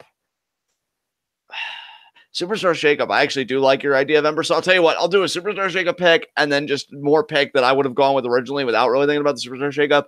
I'll say superstar shakeup, Ember, non-superstar shakeup. Well, no, Ember can't be shaken up. She's not on the main roster yet. Oh, that is true. So superstar shakeup. Let me think. God damn it. Let me think. Superstar shakeup. You know what? Maybe we will get that Sasha feud. Yeah. Because Sasha has even said in the past she wants to be on SmackDown. So I'll say Sasha. And then after that, dude, imagine Sasha and Becky on the same show. Yes, dude. Here's what. Let me just get one thing out. SummerSlam, because you already mentioned like SummerSlam. You could like see Miz fulfilling the goal like no later than then. SummerSlam. I want Becky versus Asuka to be the SmackDown Women's Championship match at SummerSlam. I like that because I've been saying that for a while. I feel like wasn't Becky one of the women that was already gone out of NXT by the time Asuka would have been able to like been at that level to face her? Yeah. So we never got that match, and we even to this day we've never gotten that match. That's awesome. Yeah. And here's the thing on the build to WrestleMania, and I will admit that I was wrong, which should be a shock to absolutely no one given my track record. But I even said I thought the build was going to be that Asuka was going to run through all the 4 horsewomen until Charlotte. She's only run through 2 of them before Charlotte, and that was Bayley and Sasha. She has yet to beat Becky. So maybe Becky is the end game, not Charlotte. Becky's the end game, and that's why it should be at SummerSlam. I would honestly, when I think about Becky versus Asuka, I can't remember the last time I was this excited about a women's match that didn't have fucking Kairi Sane in it. So, yeah. We got a $4.99 super chat from Jackie. I'm not sure how much Alexa Asuka draws in Japan. She wasn't that popular to begin with there. But I wonder now, given that she's really gotten this push in America and she's like a success story, if that would change the game a little bit. Yeah, because it's like the homegrown talent. Like, even if you weren't aware of her when she was doing her thing in your country, when she hits the big stage and gets famous and you know she's from your country, you want to kind of root for her and get behind her. Exactly. Because it's kind of what we see from like Brazilians a lot with like TJP, right? Yeah. TJP. Or no, that's Filipino. That's Philippines, yeah. Cesar Bononi. Yeah. Cesar Bononi and Tainara Conti, both of them have a lot of support on social media from Brazilians, because even if they weren't aware of their work on the Brazilian indie scene, they see that they're in WWE and they're really like excited to have people from their country represented in WWE. So it could be a similar effect to that. Right. Well, I think we've spoken about this match extensively. So, if you think about it, Jinder Mahal never worked in India. He's not even from India, but they still tried to push him as an Indian, like, major draw. Right. So, WWE doesn't think, oh, was this person popular in that country? If so, we can push them. If not, we can't. Right. So, yeah. All right. Well, so you said superstar shakeup. You want Sasha. If the women's rosters stay mostly the same, who on SmackDown do you want being Asuka's first opponent? Honestly, as much as I hate to say it, after Charlotte gets done her return match, Natalya, I knew you were gonna say that. And I don't say Becky right away because I'm selfish. Damn it! I want that to be a SummerSlam match. You don't throw away Becky and Asuka on a nothing pay-per-view. But what about Tamina with Lana in her corner, though? Does Tamina even still have a job? Yes, she does. Well, I wouldn't fucking know it, man. Jesus Christ. But no, because here's the other thing. If not Natalya, and really only so I can see her be choked out by Asuka because she's a fucking loser too, and she should feel shitty every day of her goddamn life. God, I'm bitter. Ruby Riott, because I love Ruby Riott, and I think her and Asuka could really do amazing things together. Especially with Ruby is a great option to face Asuka early, because she's not going to beat her, and you also know she'll give her a damn good match. That's going to be my pick. If we don't get a superstar shakeup, Ruby's my pick. If Ember doesn't get called up to SmackDown, Ruby's my pick. If we do get a superstar shakeup and Ruby isn't on SmackDown anymore, I'm with you on the Sasha train. Okay, there we go. So, what match is up next, partner? Oh boy, here we go, guys. Raw Tag Team Championship. The Bar versus Braun Strowman and a mystery partner. This might be the one that I've struggled the most with, because to me, I look at this sort of situation as almost similar as the Andre the Giant Memorial Battle Royal, in the sense that I have all the same candidates in my mind for who that person's going to be. Like, who's going to win the armbar, who's going to win, who's going to be Strowman's partner. I have a lot of the same faces in my head for those two answers. Right. Like, a lot of the names, like Bray Wyatt's in my head, Elias is in my head, Samoa Joe, Big Cass, Drew McIntyre. Lots of names that are in my head for one of those answers is also in my head for the other answer. Here is the logic that I settled on. And no, wait. Did you want to go first on this? No. I said, oh boy, here we go, because I can't wait to find out what your logic was and where you landed. Now, you could probably rightly accuse me of confirmation bias. I'm just going to say that straight away. So you already know, Ashton, where I'm going with this. Our chat may not. Yeah. Because I've said that I feel like whoever Braun's partner is should match the level of Braun's overness. Like, it shouldn't be somebody to drag Braun down. I want it to be a worthwhile partner for Braun. But then I thought to myself, well, wait, John. Couldn't that be a threat, though, that they could overshadow Braun and then it becomes a detriment down the line? But then I thought, no, if they're more inclined to a heel temperament, they turn on Braun, and then Braun, being the badass babyface, wants to get a comeuppance on them later, because Braun holds a grudge. And so I went from, man, Joe should really be Braun's partner, to, man, if Joe's Braun's partner, not only could you have a successful interim tag team, but you have one hell of a feud to set up when Joe just becomes that sadistic piece of shit that we know he is, and Braun just wants Joe to get these hands. So I'm going with Joe, not just because I love the visual of those two standing side by side with the tag team titles, but when they drop those belts and Joe turns on Strowman trying to lock him in the coquina clutch, and Strowman just power slams him to a huge pop. Yeah, I think it'll be a great fucking feud for Braun that'll get him his momentum back. And really, because too, if I'm thinking really long term, and I'm really going to call my shot here, but I don't think too many people are going to be surprised. I have said that our good friend Anthony Dolan, like when he talked to me about his fantasy booking for Braun Strowman over the year, it is him at one point winning the IC title and then main eventing WrestleMania with Roman Reigns for the Universal title, like, you know, throwback to WrestleMania 6, Hogan Warrior. And so if we really want to start Strowman on that path, which I do want to start him on that path because I fucking love that idea. Dude, I saw a rumored WrestleMania 35 main event that made me so happy. What was it? Roman Adam Cole! Oh my God, that'd be fucking huge. It's like the new generation Diesel Shawn. Yeah, that really is fucking great. I know, dude. But just to kind of round out my thought. Yeah, sorry, I just had to get that out there. No, I don't blame you, dude. That is like fucking amazing. But if we do want to start down Braun on that path, and I do love Adam Cole, but I also don't want like Braun to keep getting fucking shoved aside. He should beat the big names out there, and Joe to me like is a name that carries credibility to him. So yeah, I love everything about this for Braun's sake and for Joe's sake. I mean, you want to talk about transitioning to Roman, he'll be like, at least I handled Strowman better than you ever did. Even if Strowman ultimately does like win the feud, Joe can say, I hurt him more than you ever did and still go after Roman in a way. Because you know Raw doesn't, I mean, WWE as a whole doesn't really think about wins and losses the same way we do. So, you know, I think it works for both parties. I'm going with Joe as Braun's partner. I've stated my case. Whether it's weak or strong is up to you guys, but there it is. And they're going to win the tag titles, by the way, just to finish it out. They're totally beating the bar here. So. Okay, so my official pick for Braun's partner is Bray Wyatt. I'm just going to rip that Band-Aid off. I think we are going to see a new Bray Wyatt, a babyface Bray Wyatt teaming up with a babyface Braun Strowman, and I think those guys are going to become Raw Tag Champs. Wow. All right. I love that, actually.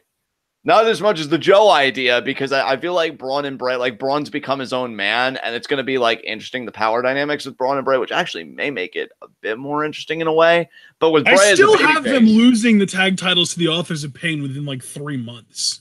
Right. Because I think you see that there's probably more, I don't want to say money necessarily, but there's more to be gained with Braun on his own and Bray kind of exploring like what he can do as a babyface on his own, right? Exactly, yeah. Like I would completely they're like the definition of transitional champions. Hey, same way, dude. And look, just to kind of say, because we always talk about, oh, what about the shakeup? I will go with you, or just the post WrestleMania call-ups, even not just a shakeup. I will go with you about AOP because I've agreed with that logic since day one. I could see the match being more than Joe cares to handle, and he walks out on Strowman, and that's how we transition into that feud. Like AOP just, you know, decimates Strowman. Joe just watches because he was only in it for the gold anyway, and Joe says he likes to get paid. You know, it's the one good thing he picked up from Kevin Nash and their time together in TNA. And yeah, then Strowman's like, Joe, you better get these hands, and you know, just all that stuff. So yeah, I completely agree with you about the AOP. Just flip the partners around. So yeah. All right, awesome. And our next match is not even guaranteed to happen because up next I have a little bit of a discussion for John Cena versus The Undertaker. First of all, do you think this is going to be a match that happens on this show? Yes or no? Yes, I do. I'm gonna say yes. You? I don't know. I think probably, but I'm not one of those like it's definitely happening. They just haven't announced it yet. People, they're advertising it as if it might. Really, the way they're advertising it leads me to believe it will happen. Yes, but I think like just John Cena being in the front row, reacting to stuff as it happens is a way better option. Even if a really interesting option would be having him do that for the first like 2.5 hours of the main show, or 3.5 or 4, whatever you want to do. and then having Taker show up, challenge him something or other, and do the match then. I think that's the best option because I want John Cena as a fan in the crowd reacting to shit as it happens, trying to start chants, that kind of fun stuff, because nobody could pull that off better than Cena. Right. But let's just go forward, assuming that the match is happening. The way that they've built this match has been exceptional, in my opinion. The John Cena character desperately trying to cling to his prime is one of the most compelling stories going in WWE right now, I think. Right. Yeah, I agree. And really him, it's so great too, because no more than like 5 or 6 months ago, John Cena told Roman, I'm not the Undertaker. I'm not some battered old veteran that needs a new hip. And now he's so desperate to be in a singles match at WrestleMania that he's calling out that same battered old bruised veteran with a busted hip that needed a hip replacement. I absolutely love the dynamic there. We got a $2 super chat from DBK. Maybe Cesaro can do a Cody Rhodes in New Orleans 2008. I'm trying to think about what he's referencing there. I don't know. He said in NO. I'm assuming that means New Orleans, but I don't know. Yeah, because I don't think that stands for a pay-per-view. No. But back to what you were saying, though, about the Cena build, like him calling out that same busted down veteran. Yeah, I just love it because it really, like, I feel like so many people are missing out on the details of this, and they're just like, oh, Cena's a whiny bitch. Oh, Cena's this piece of shit. He's desperate. Just leave the Undertaker alone and all that. That's not the point. John Cena doesn't necessarily need the Undertaker to give him this match. He just wants the Undertaker to show up. He's even said multiple times, give me an answer, even if it's no. He's willing to accept a no and be a fan in the crowd. He just wants an answer because his dream match for himself at WrestleMania has been the Undertaker for years now. Like, there have been reports John Cena wants to wrestle the Undertaker at WrestleMania for, I think, like 3 or 4 years at this point. And even last year, he said to The Miz, listen, man, if I had as much backstage control as you're acting like I do, I wouldn't be talking to you right now. I'd be in a feud with the Undertaker at WrestleMania instead of this. Like, he wants Taker at Mania bad. So all he's doing at this point, as from a storyline perspective, is trying to get because he's saying, like, there's no one backstage telling me that there's a reason from them that I can't do this. So it really does come down to Undertaker wanting to do it or not.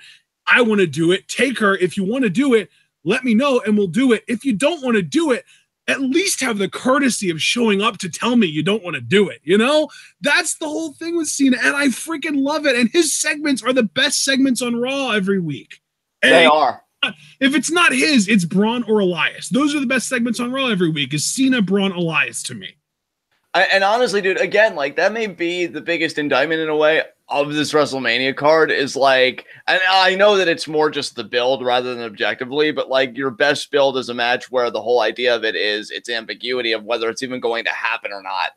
And I'm more interested in that than most of the matches that I definitively know are going to happen. And there's been no doubt cast on them, right?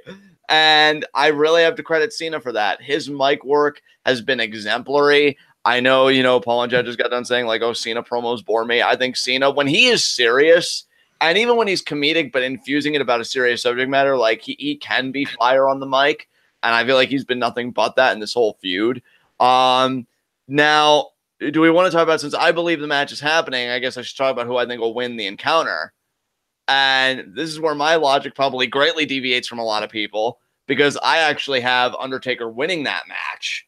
Because my whole mindset is, we're back in New Orleans 40 years later after Undertaker lost his very first WrestleMania match to Lesnar. And he lost as the dead man.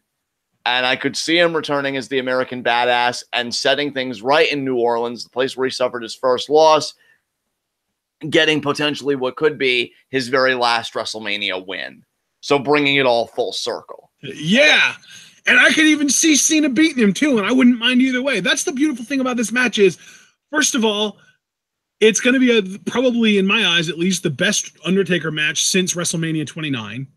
Or no, 28, actually, because that was end of an era. And we haven't had any great Undertaker WrestleMania matches since then, in my opinion. And second of all, there's no harm, no foul. It doesn't matter who wins. If Taker wins, great. He gets to walk out as the guy that, got a little bit of dignity to close his career. If Cena wins, then that's an even more reason for Taker to lose, to walk out, because now all of a sudden Undertaker has lost 2 straight WrestleMania matches in a row, and he's got to be done, right? So, yeah. Guys, I am so sorry, guys. I got to take a little break here because we have a lot of news coming through. First of all, DBK meant NOC as in Night of Champions. He wants Cesaro to turn on Sheamus and join Braun to become the new Raw Tag Champs. That would be amazing. Cesaro and Braun would be amazing. I find that extremely hard to believe that would happen because Cesaro and Sheamus have so much chemistry as a team. Now, other news. We got a £9.99 super chat from the Chiefin. Cena, as a fan for the first half, interrupts an Elias segment, and Taker shows up, and Cena faces Taker and challenges Taker again, and Taker chokeslams him. Okay, that's cool. Now, here's the big news. It has now officially been announced on Twitter. Lucha Underground Season 4 returns, and the first episode airs on June 13th. Yeah, so now we have a date to get fucking hyped, guys. We're a little over 2 months away. I know Racist Fan Rocks has been saying it a lot, so while you were talking, Ashton, I looked up Lucha Underground on Twitter just to make sure that Racist Fan Rocks didn't get it from some third party. And yeah, June 13th, it's going down. To address the other stuff, Chiefin, I love your mindset because Cena and Elias do have history, so that makes complete sense to me. And then you tie Taker with that. I love that. And DBK, as far as like your stuff with Cesaro turning on Sheamus, I agree with Ashton. I love the idea because I want Cesaro out of this goddamn tag team, even if it's in a different tag team temporarily, because I would stand by AOP winning. But I just don't see that happening. Lead to a Cesaro Braun match, which would be incredible. Oh God, yes. But I don't see it happening, unfortunately. So I'm gonna have to just stick with my Samoa Joe pick, which probably also won't happen, but a man can dream. So. But yeah, just to finish our discussion of Cena Taker, do you have anything else you want to say about that? I hope it happens, and if it does happen, it's the match I'm looking most forward to. Yeah, all right. So with that said, let's move on to our next matchup. All right, our next matchup is one of 4 matches that you could call the main events of the show. The SmackDown side will do first as far as the tag team matches go. Shane McMahon teaming with a returning to the ring Daniel Bryan to take on Sami Zayn and Kevin Owens. If Bryan and Shane win, they get to full-blown ban Sami and Kevin from SmackDown. I don't think it's a for-life thing, but they will be fired fully. No chance of returning to SmackDown. If Sami and Kevin win, they get their jobs back. Yeah. Do you want to go first on this? I will go first on this. I think that Sami and Kevin are going to get fired fully if they weren't already. I think they were suspended, but now they're going to get fired. I think that Bryan and Shane are going to win. I'm hoping Bryan gets the winning pinfall on Kevin Owens. And I think that those 2 guys, Owens and Zayn, are going to show back up on Raw this week. I'm sighing because you're probably right. And normally I'm cool with that because I love you. And when you're right, it usually is in the best interest of the product. And I'm not saying this isn't, but what my fantasy booking would want. I would love for Bryan to turn on Shane. And I would love for that triple threat kind of team that Sami spoke about. Sami, Bryan, and Kevin, the 3 indie guys that came up together, now ruling the WWE. And, it's funny because I know that Bryan would probably still have to no longer be GM if he's going to be an active competitor, but that's cool with me because there's so much you could do with these 3 guys. Like, if you wanted Sami and Bryan to go after the tag titles, you could do that, and Kevin could go after another title. If you want Bryan to go after the WWE Championship while Sami and Kevin pursue the tag titles, you could do that. I fucking love the idea of these 3 guys being a team while Shane is sucking food through a goddamn straw. But that's probably not going to happen because Bryan is this beloved babyface. Even I'm smart enough to know that you don't tamper with that. Although, to be fair, and I hope you can at least give me this credit, they've done kind of a bad job at times really making Kevin and Sami the explicit bad guys. Really, the worst thing they have done is attack Bryan. And at least they gave him that. But other than that, I've been very hard pressed to root against these guys, given how they've been treated. So that does make it a bit difficult. But that notwithstanding, I do think it's going to be a solid match. I'm happy for Bryan. He's wanted this so bad. Like he's like me. Like he only knows one thing. He was never going to be a carpenter or a teacher or just anything else. He's a wrestler. He put on his gravestone that he was a fucking wrestler. Like, that's all he is. So him doing this, I think, is really cool. I hate that Shane is like one of those consistent WrestleMania fixtures now. Like, just something seems so wrong about that, but whatever. Shane is the new Undertaker. Dude, I hate that that's so true. But at least it's in a tag match this year, so he's divvying up the labor, thank Christ. Yeah. And he's not only is he divvying up the labor, but he's giving up most of his labor to a far superior worker. Honestly, dude, not only am I going to agree with you about Sami and Kevin going back to Raw, but you could pretty much copy-paste the rivalry they had with AJ Styles to Roman Reigns. Like, them both trying to go after Reigns being Universal Champion and, like, knowing their strength. And, like, I feel like they're going to do a lot of retread on Raw, but with just, like, a slightly different paint, right? Because it's Reigns instead of Styles. So Reigns is going to go over even stronger. Yeah, exactly. Like, yeah, I know you say it like that, but yeah, exactly. So yeah, I mean, I hate it, but you're right. So I have to go Bryan and Shane for the win. I also agree with you. I do hope that Bryan pins Kevin Owens, not just because I am a bigger Sami fan now that he's heel, which I never thought we'd get here, but here we are. But really because Kevin did deliver the most devastating blow with that apron powerbomb to Bryan, and he's got a receipt coming. So, yeah. Yeah, a Busaiku knee kick to the face. Knee to the face. Oh, and dude, oh, wait, no, never mind. I was thinking of something else. Don't even need to say anything. But yeah, Bryan and Shane to win. And yeah, the build's been solid. I love Sami and Kevin as characters, together. I do wish, that they could have been more consistently heelish. Like, them attacking Bryan is straight up heelish. Shane was really kind of a dick. I wish they could have made him a better babyface, because I think that, by extension, would have made Sami and Kevin better heels. But, not everything can be perfect. I feel like for what it is, it's fine. Excited for these four guys, especially Bryan. Hopefully it's a good match. And, yeah, the babyface team will go over. Yeah. All right. Well, next up, the other tag team match, the one that might actually main event this show. The in-ring debut of Ronda Rousey, the in-ring returns of Stephanie McMahon and Kurt Angle, and I guess you could say the in-ring return of Triple H as well, though it's been less of a long time since the last time he was in the ring. Triple H and Steph versus Kurt Angle and Ronda. Do you want to go first, or should I?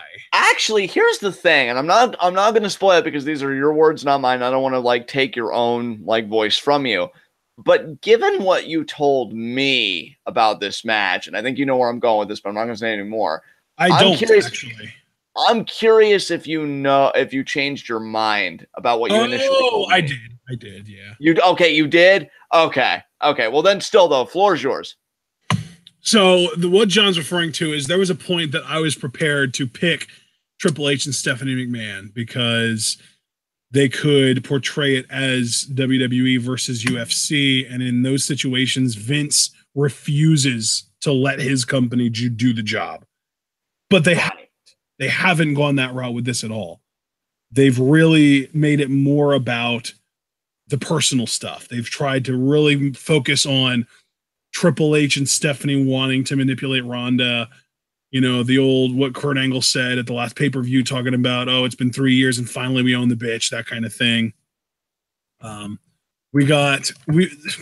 guys, we've gotten 2 super chats in the last couple of minutes. A £1.99 super chat from the Chiefin. Kevin and Sami are true baby faces in my heart. And a €2 super chat from DBK. Hashtag fuck Ronda. Hashtag fuck Steph. Kurt and Triple H deserve better. That's funny. You're making that international bank, brother. Goddamn. We appreciate it, you guys. We appreciate it. So yeah, thank you guys so much. Yeah, coming back to my points, though, I think that they've made it less about WWE versus UFC and more about let's really put the spotlight on Ronda Rousey and really focus on her. And the way that they have built to this match, I think that the WWE has done more and gone further out of their way to protect Ronda Rousey than I think I've ever seen them do with any individual ever. Would you agree with that, John? Yeah, I mean, again, and I yet don't. she still managed to botch, but I feel like they've gone so far out of the way to protect her. So now you continue what you were saying. No, I was just going to give you even more credit because again, like I don't want to take your voice. Like I want to be able to give my own points, but really also like supplant your own because you made so many good points in conversations with me, and I feel like one of the reasons they are protecting her. What was that fallacy you told me about?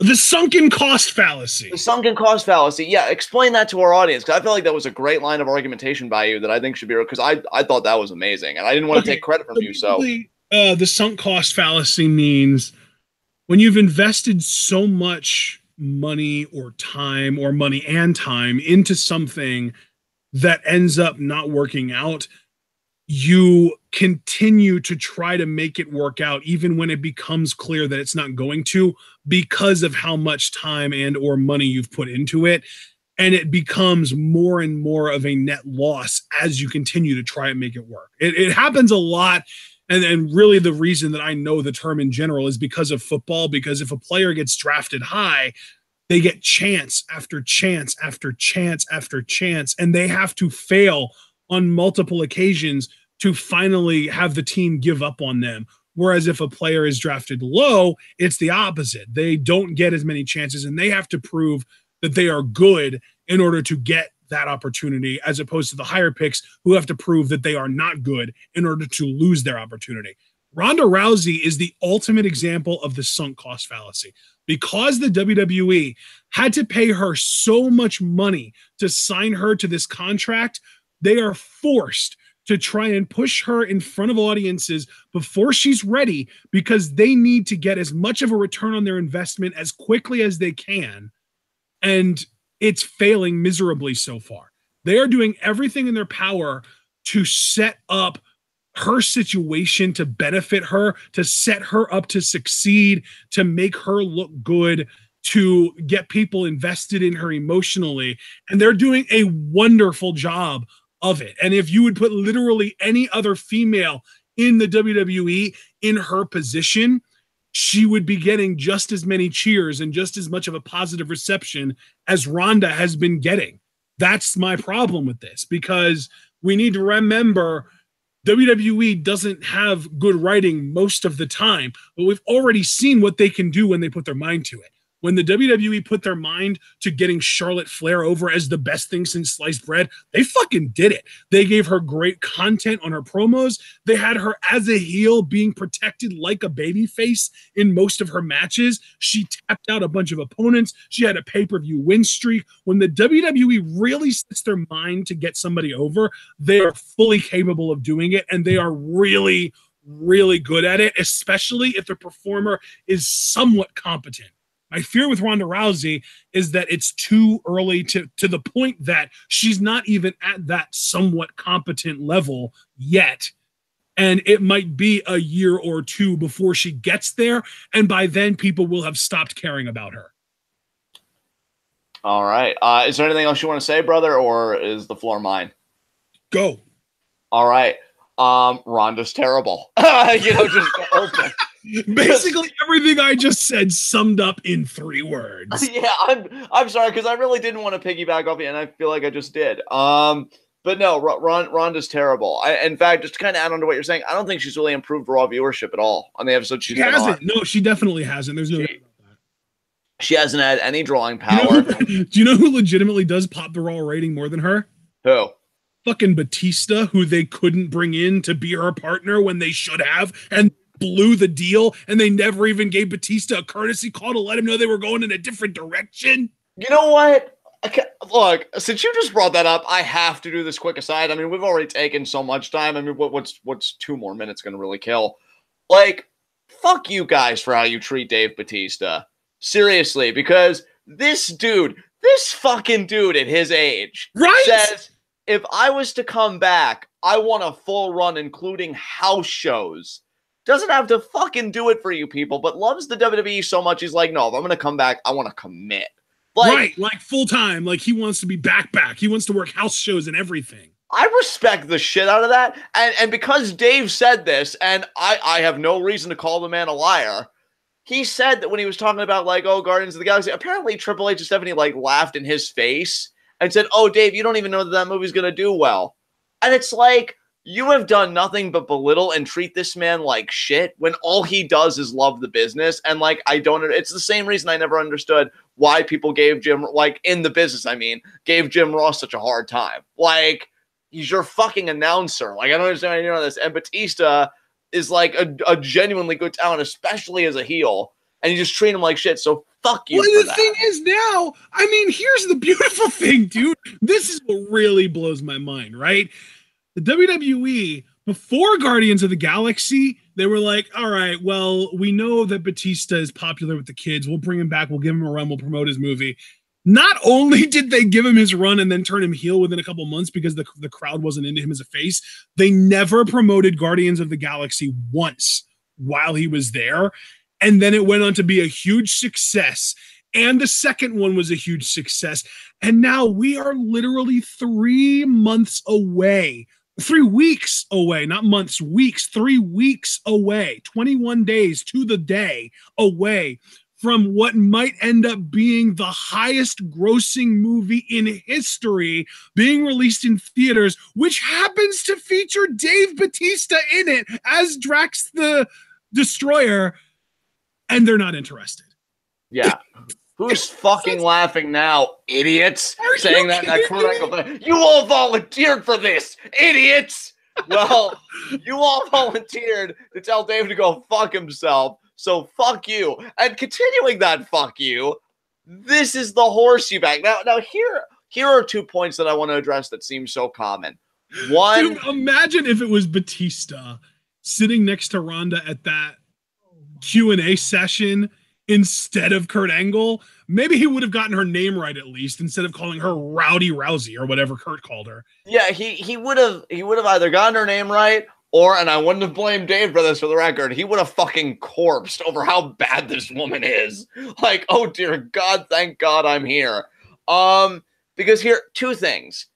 I know people mention, like, Ronda got thrown into the deep end immediately, but here's the thing about that. Like, I should not have any mercy about that when these are all a bunch of competent adults that could have very easily said otherwise. You know what? Let's pull it back a bit. Ashton, to give him credit again, because I don't want to rip off anything unnecessarily, Ashton had the best thought. Why not just pay her for a one-time match to see how it goes and not a full fucking contract?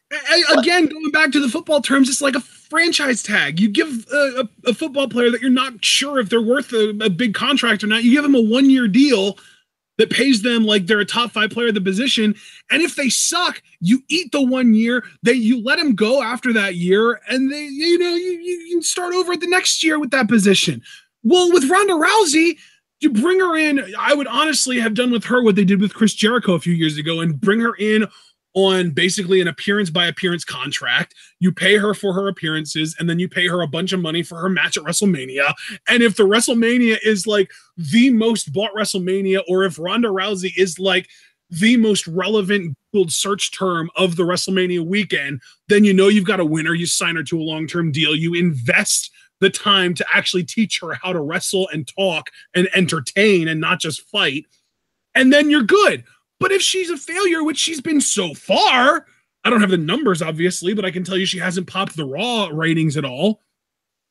Then you just cut bait. It's fine. You don't have to bring her back. She had her moment. Let her be Snooki. Let her be Maria Menounos. She doesn't have to be China.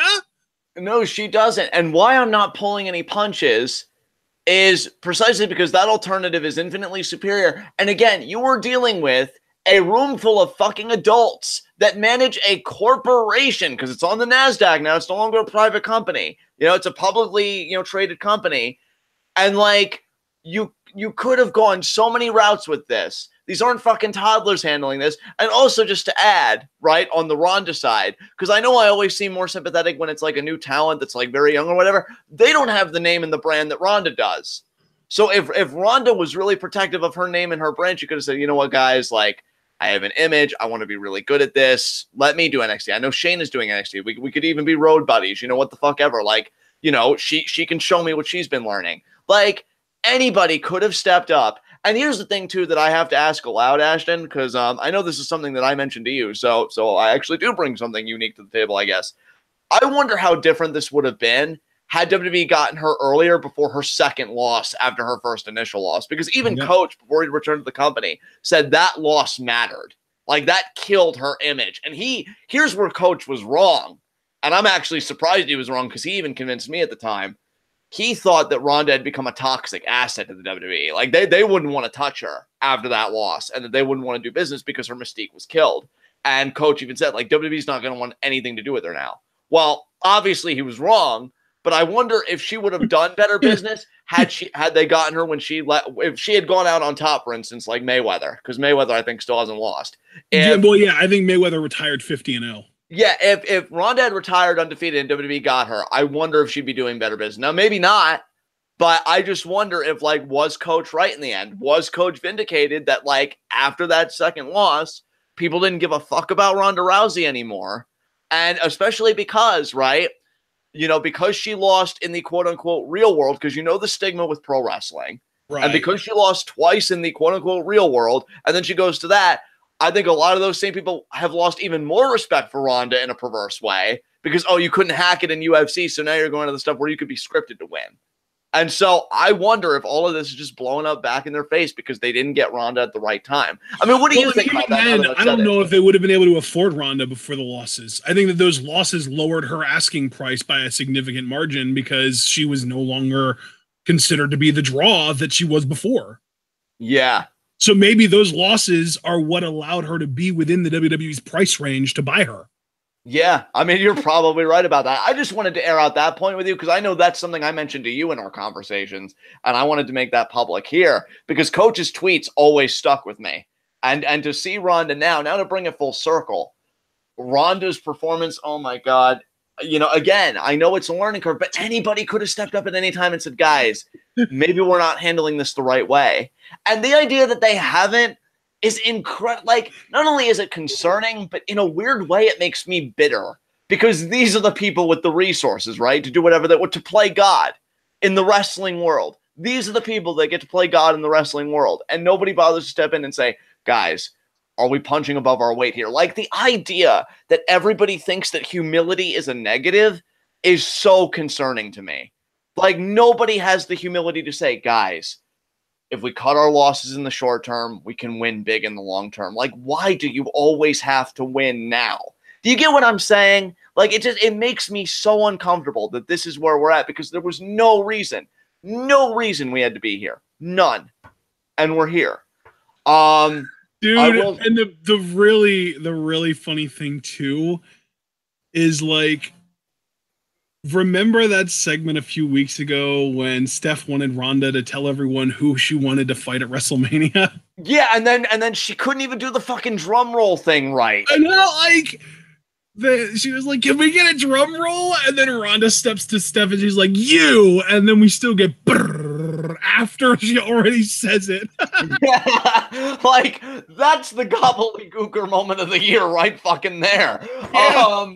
Jesus Christ, Ronda, that's the thing though, is Ronda right now does one thing very well, and that's facial expressions. And I will give her that credit. Her facial expressions are well done. Yes. Best. They're not Alexa Bliss tier. They're not the best. They are good though. I will give her that she has objectively done well at the art of facial expressions, at expressing what she's feeling and what she means to portray with her facial expressions. But when you still can't talk, which is something Alexa can do, and you sure as hell aren't a wrestler, a worker, which Alexa isn't great, but she's probably better than Ronda at this point. Really, the WWE is banking on her celebrity, on her popularity to draw viewers. And at that point, that's kind of where I came to the conclusion, well, why don't you treat her less like an asset that you want to acquire to be a full-time performer and more like a celebrity one-off guest appearance? and I just don't know. I really would be curious to see how long of a contract they signed her to. Really, we just got a £4.99 super chat from the Chief in. We've got a better Ronda Rousey character, and it's Shayna, and that's absolutely right. I feel bad for Shayna Baszler because Ronda Rousey, because she was more successful in MMA, got a huge, from what I've heard, multi-million-dollar contract to go straight to the main roster. Never was really asked to hone her craft, to learn how to actually do the sports entertainment thing that the WWE asks their performers to do. And meanwhile, Shayna is toiling in NXT on a developmental contract when she already paid her dues. She worked for Stardom. She went through the Stardom dojo. She is already about 10 times the performer that Ronda is and probably will be at any point in the near future. And there is a major disconnect on that. Yeah, I absolutely. I completely agree with everything you just said. Thank you, Chief, for the super chat. That was a great point. I'm glad you did that. Absolutely. Thank you, Chief. And thank you to everybody that's given super chats tonight. You know, great stuff. And what really makes my blood boil about the Rousey character is something in a very similar vein to Nia Jax. Maybe not as visceral, but I feel like they're going to have Ronda punch way above her weight, you know, give her things that she can't handle. And I'm still convinced. Dude, she can't handle a drum roll. That's the fucking line right there. Oh my God, put that on a fucking t-shirt. But no, I still feel like at WrestleMania 35, she's going to be the one to end Asuka's. I can totally buy that vision, dude. And I know people have been saying it, and you know what? It has a lot of believability to me. Because frankly, I hope Asuka's streak has ended before then. I think we will get Asuka Ronda at 35, but I hope Asuka's streak has ended before then. Dude, here's the thing. WrestleMania, in WWE's mind, is where they put like the most hype shit out there. I mean, they ended Charlotte's pay-per-view streak on a random Fastlane or whatever it was. That is true, but like... They ended CM Punk's title streak at a Royal Rumble. True. I mean, all true. They ended Nikki Bella's long title reign on, I think, like Battleground or Hell in a Cell or Night of Champions or something like that. So yeah, like a lot of the big streaks, the only streak that ended at WrestleMania was the Undertaker's WrestleMania undefeated streak. Yeah, and dude, I mean, you're right. I can't refute that because it's objectively true, everything you just said, but I just still feel like WWE is going to want to milk that cow for everything they can, even when it's screaming in agony. I can't give any more milk. Please, for the love of God, stop. Just stop or kill me. And I think they're really going to want to do like the biggest match possible. It's Ronda Rousey versus the undefeated, seemingly unstoppable women's champion and still undefeated Asuka. And Ronda's going to go over. And you know what's even worse? I could legit envision that closing fucking Mania. And if it does, which I don't think they will go that far, but I can still see it because absolutely they could do that for sure. I am going to feel so fucking bad for Sasha, Bayley, Becky, and yes, even Charlotte, because all four of those women have talked about what main eventing Mania would mean for them. And they'll have to fucking sit in the back and watch fucking Ronda Rousey do it. Asuka, I think, deserves to main event with her body of work. But Ronda, if she does not improve and she does not start matching like the push that she's being given, sweet titty fucking Christ, are we all screwed? Like, Jesus, that is so bad. That is so bad. And it starts here because I never even gave a formal prediction. You're damn right, Kurt and Ronda are winning this. In fact, I'll be truthful. I'm relieved you changed your mind because when you first said I actually could see Stephanie and Triple H winning, I know you couldn't see it because we don't do like cam Skype, but I made a face like, damn, what are you on? Because I won some. Because like I couldn't even see it. I can't even visualize Stephanie and Triple H winning this. If they do, I'll actually be pleasantly surprised because I almost feel like you should knock Ronda down a peg early. But I don't think that's happening. I think Kurt and Ronda are winning with Ronda getting the armbar on Stephanie for the submission victory because that's the cathartic payoff, you know? So there you go. Yeah, I agree. That's also my prediction. As you know, much as I want to be the contrarian and say, oh no, it's the company thing. They're gonna, you know, break down Ronda because it's her first match no one ever wins their first WrestleMania match. Everyone in their first WrestleMania match always takes a loss, and then WWE tries to build them back up. And they've even openly acknowledged that with Triple H and Steph saying, "Oh, we're going to beat her, and then we're going to build her back up," and all that stuff. Like there is a compelling reason to believe it, but I think WWE has so much invested in Ronda Rousey that they can't afford to not have her win every match. Yeah, Jesus, dude. I honestly, you know something, in hindsight, and I can't believe I'm saying, like, the Nia stuff is fucking visceral and I hate it. This might be the fucking dark ages for the women's division, what they're going to do with Rousey. Because I am going to have to see so many more talented women than her, like, be fed to her to keep the machine going. You know what I mean? And, like, between Nia as champion and Rousey getting this push, we are so fucked. The irony is that you and I are going to be rooting for Triple H and Stephanie while we watch this match. Yes. And again, in any universe where that is a reality, fuck you. God damn it. God damn it. But let's move on, dude. Because I feel like this next match, hopefully, will be a bit of a higher note. Because what is it? AJ Nakamura, right? Yes. Next up, we've got AJ Styles versus Shinsuke Nakamura. I love everything that they've done to build this match. I love that they've had AJ Styles' status as the world champion, the WWE champion, up in the air multiple times. He had to defend it in a few matches. And really, I appreciate most of all the last couple of weeks of SmackDown, the segments that these guys have had to close the shows, where 2 weeks ago, Nakamura saved Styles from Benjamin and Gable. This past week, Styles saved Nakamura, and in both of those sort of segments, Nakamura acted like he was going to Kinshasa AJ and stopped and patted him on the head and then said, "Need a face." AJ acted like he was going to do a phenomenal forearm to Nakamura, patted him on the head. I don't think he said anything. So really well built main event type match here. I love that Nakamura, and really, I don't think it's even really sunk in fully that Nakamura won the Royal Rumble yet, because that is just so mind boggling that somebody that new to WWE, because we've got to remember, this WrestleMania is only Nakamura's second year in WWE. That's nuts. Yeah. His first year was spent in NXT, and then he debuted on the main roster last post WrestleMania SmackDown. That was his main roster debut, and his NXT debut was the year before that at TakeOver Dallas. So that's where we're at with Nakamura. This is only his second year in the company. He already won the Royal Rumble. I believe he was the first ever. No, that was Joe. He was the first or second ever two-time NXT champion.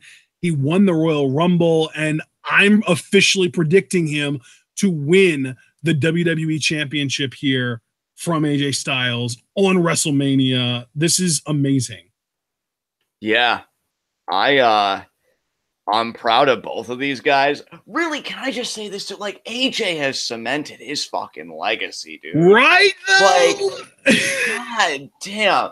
Between IWGP Heavyweight Champion, TNA Champion, I don't think he was ever an ROH Champion. But still, though, like, WWE Champion's the big one, though. Because AJ, because he's so talented, fought against what's usually like this historical current of, if you come elsewhere and you were a big guy elsewhere, you're tainted goods, and you'll probably only get to a certain level, but you'll never get to that level. You'll never be known as our guy, because we don't do sloppy seconds. But he's not sloppy seconds. He's AJ Styles. Like, he defines stigma. And there's something so powerful in that. So, like, for AJ's career, because I know he keeps talking about, I think in a few more years, I'll hang it up because I want time with my kids and stuff like that. Like, if he's already thinking in that mindset, then it's not too early for me to say, AJ, I mean, you fucking did things, bro. Like, you could go back on that career and be like, I did damn fine. Nakamura, I mean, here's the thing, and I'm going to be truthful. I've enjoyed the build to this match, but looking at Nakamura as a performer, I really don't think he's had that breakout performance yet. Like, in my personal... I think this is going to be it. I think it's going to be it too, and I'm grateful because I'm going to be truthful with you, dude. And I don't pull any punches on here. If I was a fan that didn't have the prior knowledge of Nakamura, because I know you and I are big New Japan fans, but if I was a casual that's like hearing everybody around me make a big deal about Nakamura and I watched the entirety of his WWE run, I would pretty much give a Pete Dunne shoulder shrug. I'd be like, is that it? Though? Here's why I will kind of intercept you on that. You and I both know my mom follows wrestling. She watches every episode of Raw and SmackDown, but she doesn't pay really any attention to the backstage stuff that you and I do. I wouldn't call her a hardcore fan. I would call her a regular fan. I would just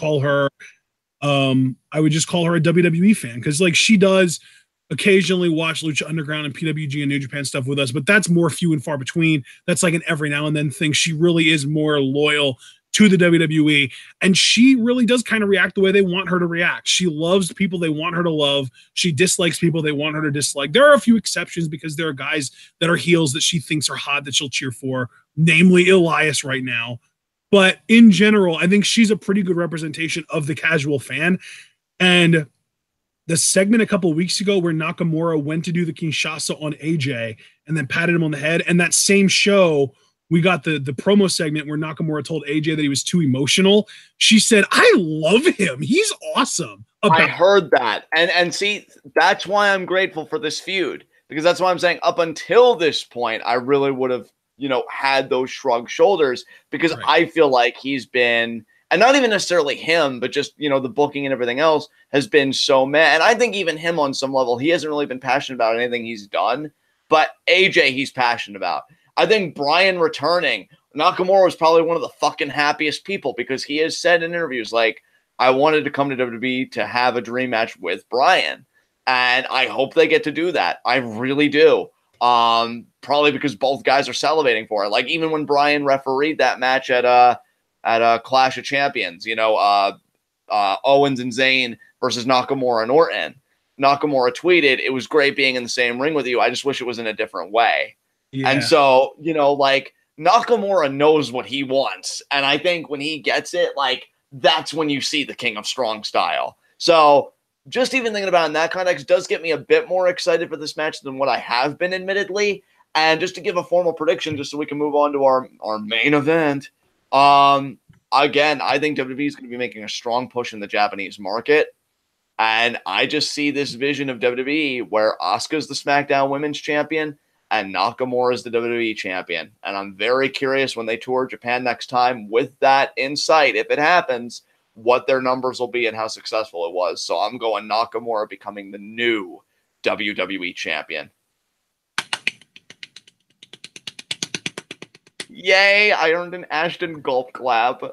And I'm also, the biggest reason that I'm predicting this, because I was genuinely considering picking AJ to retain, but the biggest reason I'm doing this is because I think AJ gets shaken up over to Raw. Yeah, I agree. And you know what? If he does, I would not mind him revisiting that feud with Roman Reigns. I hate that Roman Reigns won both of their matches, but honestly thinking back, and he'll win the next two also. And probably the next two also. But honestly, thinking back to the build, it wasn't the worst thing. I could, and you know what? This is a more confident AJ and a more established AJ. So I could see them go at it again. I wouldn't mind. So yeah, shake up AJ to Raw. I don't want him to leave because he really does feel like a SmackDown exclusive guy. But Nakamura will hold down the fort, and whoever Raw gets or ever SmackDown gets in exchange for AJ, which I hope it's fucking Seth.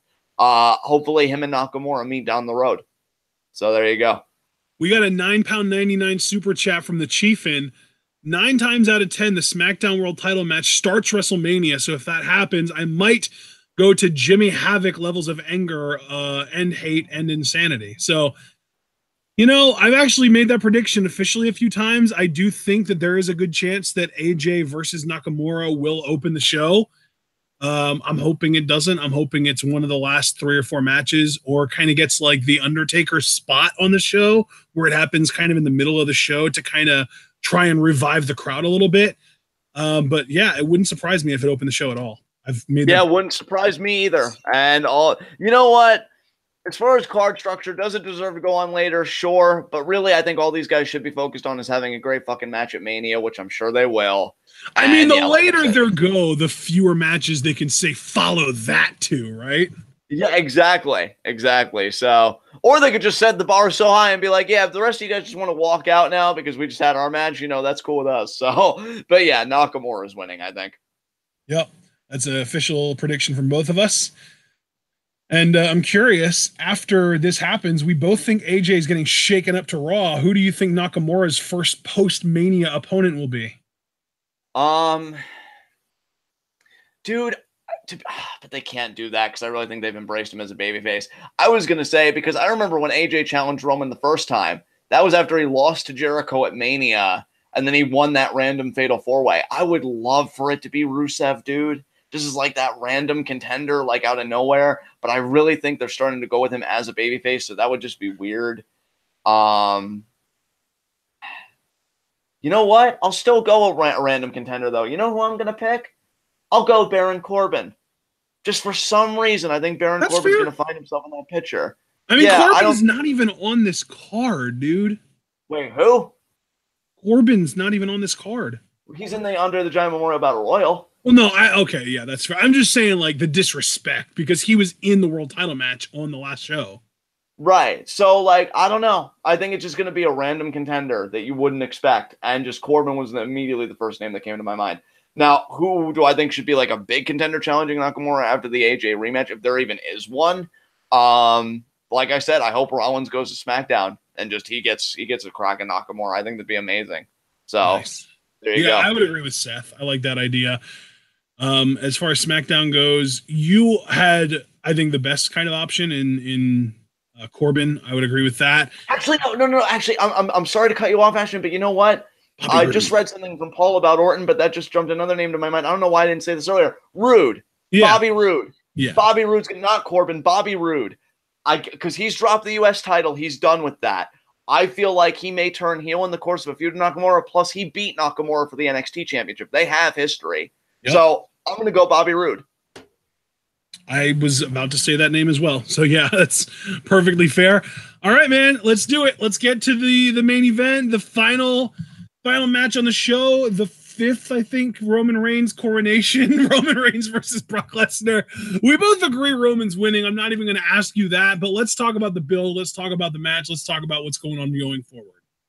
I mean, dude, really, what can you even say about this, though? Like, the build has been all right. It's a shame because Roman really has the exact same problem as Charlotte does. He is given this great material, but it's the wrong fucking guy. Because, yeah, the whole narrative of, oh, he's a part-timer and I'm full-time. Now, imagine if that was... I'm sorry, say that again? I said that shit works. Yeah, that shit works. But imagine if that was Seth saying it. Or imagine if that was Finn saying it, and on top of that saying, hell, I'm so full-time that I worked my ass off to get a Universal Championship rematch that I never even got. I had to freaking, win the chamber. Yeah, it would be winning the chamber because that's how Roman got his shot. Win the chamber to get it. But that's how full-time I am that I didn't bitch when I didn't get my contractually obligated rematch. I went out and earned it. Like, Balor could even add more fuel to the fire. Seth could contain the fire, spread the fire. But you give it to Roman. Hell, Braun is so intimidating. He doesn't even have to say anything about part-time, full-time. He just wants to destroy Brock. And there's something endearing about that, too. I don't give a shit when you show up. It's just when you do, you're going to get these hands. Because I want to hurt you. So, yeah, man, like, all these great options, all these great charismatic talkers, and you give this content to Roman. Making Brock the bad guy, I mean, it isn't that hard to do because, the guy goes where the money is. And I've even said before on this podcast, I don't fault Brock for that. And I'm not rescinding that. I mean, look, the guy knows he's a freakish athlete. He knows we live in a capitalist society. Hey, make your bank while you can. Get your comfort while you can. I don't fault Brock for that one damn bit. But, it is an object of hate because he's not a full-time guy. I'm just looking to get this match over with. And, Roman is still going to be the featured guy. I'm expecting him to hold that Universal title for at least 8 months, if not a full calendar year. It's going to be a long one, guys. You and I do minorly disagree there because I think the Roman Reigns year-long title reign is possible. It could happen, but I don't think it's guaranteed like you're pretty much kind of leaning towards. Right. I think that there's a really good chance that Roman Reigns could kind of get... how do I put this? I think there's a chance that Roman Reigns' reaction not improving over the next couple months could cause the WWE to be like, all right, we need to get the title off of him and put him on another chase to the title back, right? Yeah. Because I think that there's a good chance that after Brock is gone and there's no foil for Roman Reigns to say like, "Oh, I'm better than him because I'm here and he's not." When that factor disappears, Roman Reigns is exposed again. Suddenly he's out in the open. People realize he's not entertaining yet again. And all the cheers that he's been getting lately turn into either boos or just apathy. And we're kind of back to square one with Roman. That's the thing. WWE refuses to try and get Roman Reigns over the right way. They get him over in ways that are temporary. They get him over because, oh, he speared Stephanie McMahon. People are happy about that happening. Or, oh, he, is talking shit about Brock Lesnar, who we want to stick around, but Brock is this part-time guy that doesn't show up as much as we want. We want a full-time champion. Or, oh, Roman is beating the shit out of Triple H. He's deserved that. He's owed him that for so many months. Or, oh, Roman is taking the title off Sheamus, who nobody wants to be champ. Like, the ways that the WWE gets Roman cheered are temporary. The way to get somebody over as a babyface the correct way is the way the WWE got Daniel Bryan over, which is to say, not having them be your chosen boy, having to put him in situations where he needs the crowd to cheer for him in order to feel like they have a chance, in order for him to feel like he has a chance to win, and not being so blatantly obvious about favoring him booking wise. Right. WWE refuses to do that. And because the WWE refuses to do that, it's going to be a lot more push and pull until somebody else steps up as the top guy, which could be Adam Cole, baby. But God, I want to. Like, I wish I had your vision, because there's one thing I've noticed about you with like a lot of the divisions and a lot of these matches. You were really letting your passion for possibility flow. And I feel like you're using like a lot of imagination there, but I mean that in a good way. Like, there's something excitable about a lot of what you're coming with. Whereas I think it's like, mostly because so many of these matches have been known for so long. Like, we've known that Roman Brock was going to be happening at this show since last WrestleMania. You know what I mean? Yeah. Oh yeah. That's the kind of shit that we've been dealing with. Is a lot of stuff has been like the two women's matches that we're getting. Dave Meltzer predicted those in January, maybe even December. So there's a lot of stuff on this show that's happening that we've known about for a lot longer than it's been just officially announced. And because of that, the mind starts to run wild when you become overly familiar with something. Now, my counter argument for Roman having the long reign, because I know you said we had that slight disagreement, Roman has yet to formally hold the Universal title. Yeah. And he's either like chased it or been just like a like peripheral part of it. Like, he's been a part of the picture, but he's not like a main focus. Like SummerSlam, that Fatal 4-Way. I feel like the main focus there for me was like Joe getting back in the ring with Brock, and even Strowman getting his hands on Brock. Because I feel like I feel like SummerSlam came after No Mercy. So and Roman was kind of there because they had the WrestleMania history. Couldn't beat Kevin Owens for it when they had their feud. So I feel like Roman's done a lot of chasing for the Universal title, but couldn't really seize it. And then he took detours like with the Undertaker and stuff like that. And, whatever. Now that he'll seize it, I think they're going to commit, man. Like, the chase is over. He's going to have his run. And absolutely. They could very well give him the 06 to 07 Cena reign. Which is the worst case scenario. To me, the best case scenario, and I did say earlier, an 8-month reign. Hell, I will even go a window of 6 to 8 months. 6 to 8 months for me for Roman Reigns. That would be ideal. Or so maybe like he drops it to Dean at Survivor Series or something. Dude, I would fucking love that. You know how long I've been saying, give me heel Dean Ambrose. Like, who said it needs to be Dean as like the guy that people are supposed to boo? Like, there is a really good chance, because we got to remember, guys, Roman Reigns as champion isn't going to be a full-fledged smiling babyface. He's going to be the smarmy prick that if you dislike him, you're going to hate him even more. And if you like him, you're going to love him even more when he becomes champion. So Ambrose doesn't even necessarily need to be the heel in that. Ambrose could just be the scrappy, desperate babyface that he was during his WWE title chase, and then eventually his run there. And obviously not counting the AJ Styles feud, because AJ was clearly the babyface in that, and Dean kind of healed it up a little bit, but that's neither here nor there. I think that we could get a scrappy underdog babyface Dean Ambrose versus the smarmy dickbag champion Roman Reigns, And that could work very well. And they could give the title to Ambrose. And it would be a huge pop. Here are the 6 guys that I'm open to ending Roman Reigns' reign. Because, again, we've already established Reigns is winning, so we're not really talking about WrestleMania anymore. We're talking more about Aftermath. Roman's reign. I knew you were going to say that. Heel Dean Ambrose. Yes. Why heel? Can it be babyface Dean Ambrose, please? No. Samoa Joe. Braun Strowman. Okay, didn't hear a snicker there, so at least you're open to that. No, the snicker was because of just the direct no. Oh, yeah. No, because babyface Dean Ambrose, I feel like, is boring. Unless they let him, like, show that fire. Because he had one really good promo as WWE champion that I liked. But, like, he's boring because it's just, like, it's just there. We've seen it. We've seen all of it. Like, I want to see him beat the shit out of Seth wanted Rollins. to cut a promo on Roman, bitching him out for everything Roman bitched Brock out for.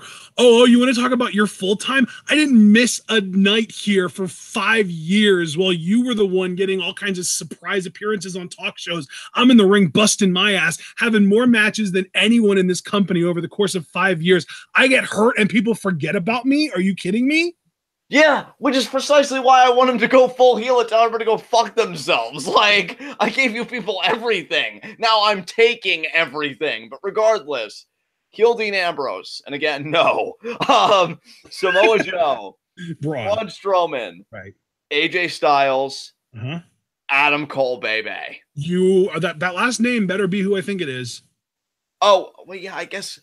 Let's see. Wait, I said heel Dean. Oh, Miz. Yes, thank you. That's my answer. That's who I think is taking the title off of Roman this summer. Dude, I hope you're right. I really do. I really like. Again, I've loved. If there's one thing I've consistently loved, for my God, the over 3 hours that we've been here. Actually, yeah, no, it's 2.5. Yeah, 2.5. We went live at 9. That's right. Is just again your passion for possibility. Like, I love the directions you've taken so many of the divisions, and especially Miz as Universal Champion. Like, yes, but I don't know. Like really, I'd love it, and I'd especially love if Strowman would be the next guy after that. Like, he just squashes Miz like a bug. But, you know. Well, and that's the reason why I think Miz is the best candidate to beat Roman, because you're not going to out wrestle, out monster, outsize Roman Reigns. Because no matter what, if he faces someone bigger than him, the underdog factor kicks in, and immediately he becomes the favorite to win because he's that underdog that wins every match that he goes into as the underdog as. He's John Cena 2.0 in that sense. So if he goes against Roman, or if he goes against Brock, or if he goes against Braun, or if he goes against Joe, or the Big Show, or Kane, or anyone bigger, stronger, scarier than him, I'm picking Roman every time. But if he goes against someone underhanded, someone that can cheat to beat him and preserve Roman's credibility, like The Miz, I'm all in on that guy. The same guy that did beat Roman for the Intercontinental title. So we know Miz can do it. Like, you know, he's done it before. But I do want to build a story where The Miz has Roman Reigns' number because Roman refuses to stoop to The Miz's level, and The Miz just keeps beating him with underhanded tactics. You want to get Roman cheered? That's a way to do it. Because if Roman refuses to cheat and it costs him matches, that's great. But if Roman stoops to The Miz's level, that's the exact opposite of what you should be trying to build your top babyface to be. Since we've already exhausted every other possibility, let's just keep that theme going because I've really enjoyed it. The Chieftain made a very interesting point that I keep forgetting about, and I don't know why. I feel like it's been confirmed that WWE has re-signed Lashley. Does he fit anywhere getting near Roman in the Universal title? Because has that been confirmed? Confirmed? Like it's genuinely happening? I don't know. I can't answer you one way or the other, dude. Because and by the way, I know you mentioned the Chieftain, but you didn't actually say. He gave us a £1.99 super chat, and he did say, "Guys, idea: Lashley versus Reigns, Battle of the Spears." So that's to be fair, that wasn't even the message I was referring to. He before that super chat, he did say Bobby Lashley. Oh, okay, I see it. Okay, well then, thank you, Chieftain, for the super chat clarifying what you think. And yeah, that if that's legit, if Lashley is legitimately on WWE's payroll again now, he needs to be Reigns' first opponent. It's that simple. He is like the Extreme Rules or the Backlash or whatever the hell it is opponent for Roman Reigns. That makes sense. Yeah, I mean, because the two rumors I heard that kind of went hand in hand. One, Lashley had inked a deal with WWE, which is why I feel like he finished things up with Impact. I don't even know if the tapings are like at that point. I have no idea what the fuck's going on with Impact. And 2, they were going to trigger a clause in Brock's contract to keep him for a few more months so he could put over Bobby Lashley on his way out. So then Bobby Lashley would be the next big attraction kind of guy.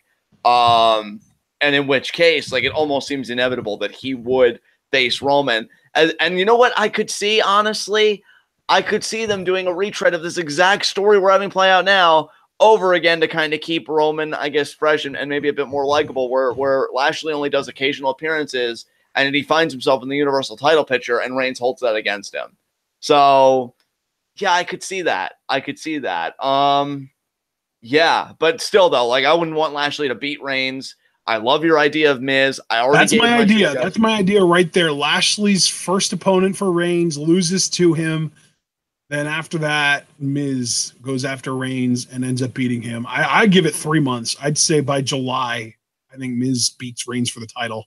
Dude, if you're right about that, I mean, I already do love you forever, but like that just locks it the fuck in because you've shown us the way out of this fucking dingy ass cave that is the Reigns title reign. Me personally, you know what? Since you made a prediction, I'll make one too. I think Reigns is going the fucking distance. I've loved Anthony Dolan's prediction since day one. I'm co-signing onto it. WrestleMania 35, Universal Champion Roman Reigns versus Intercontinental Champion Braun Strowman. Winner takes all, and that's when Braun stands atop the mountain. So I'm going to go with that. I really love the sound of that. That'll be my prediction. And so we've both made our predictions regarding the Reigns reign, and I've got really nothing else to say. I mean, that's it. We've made our predictions regarding the Roman reign.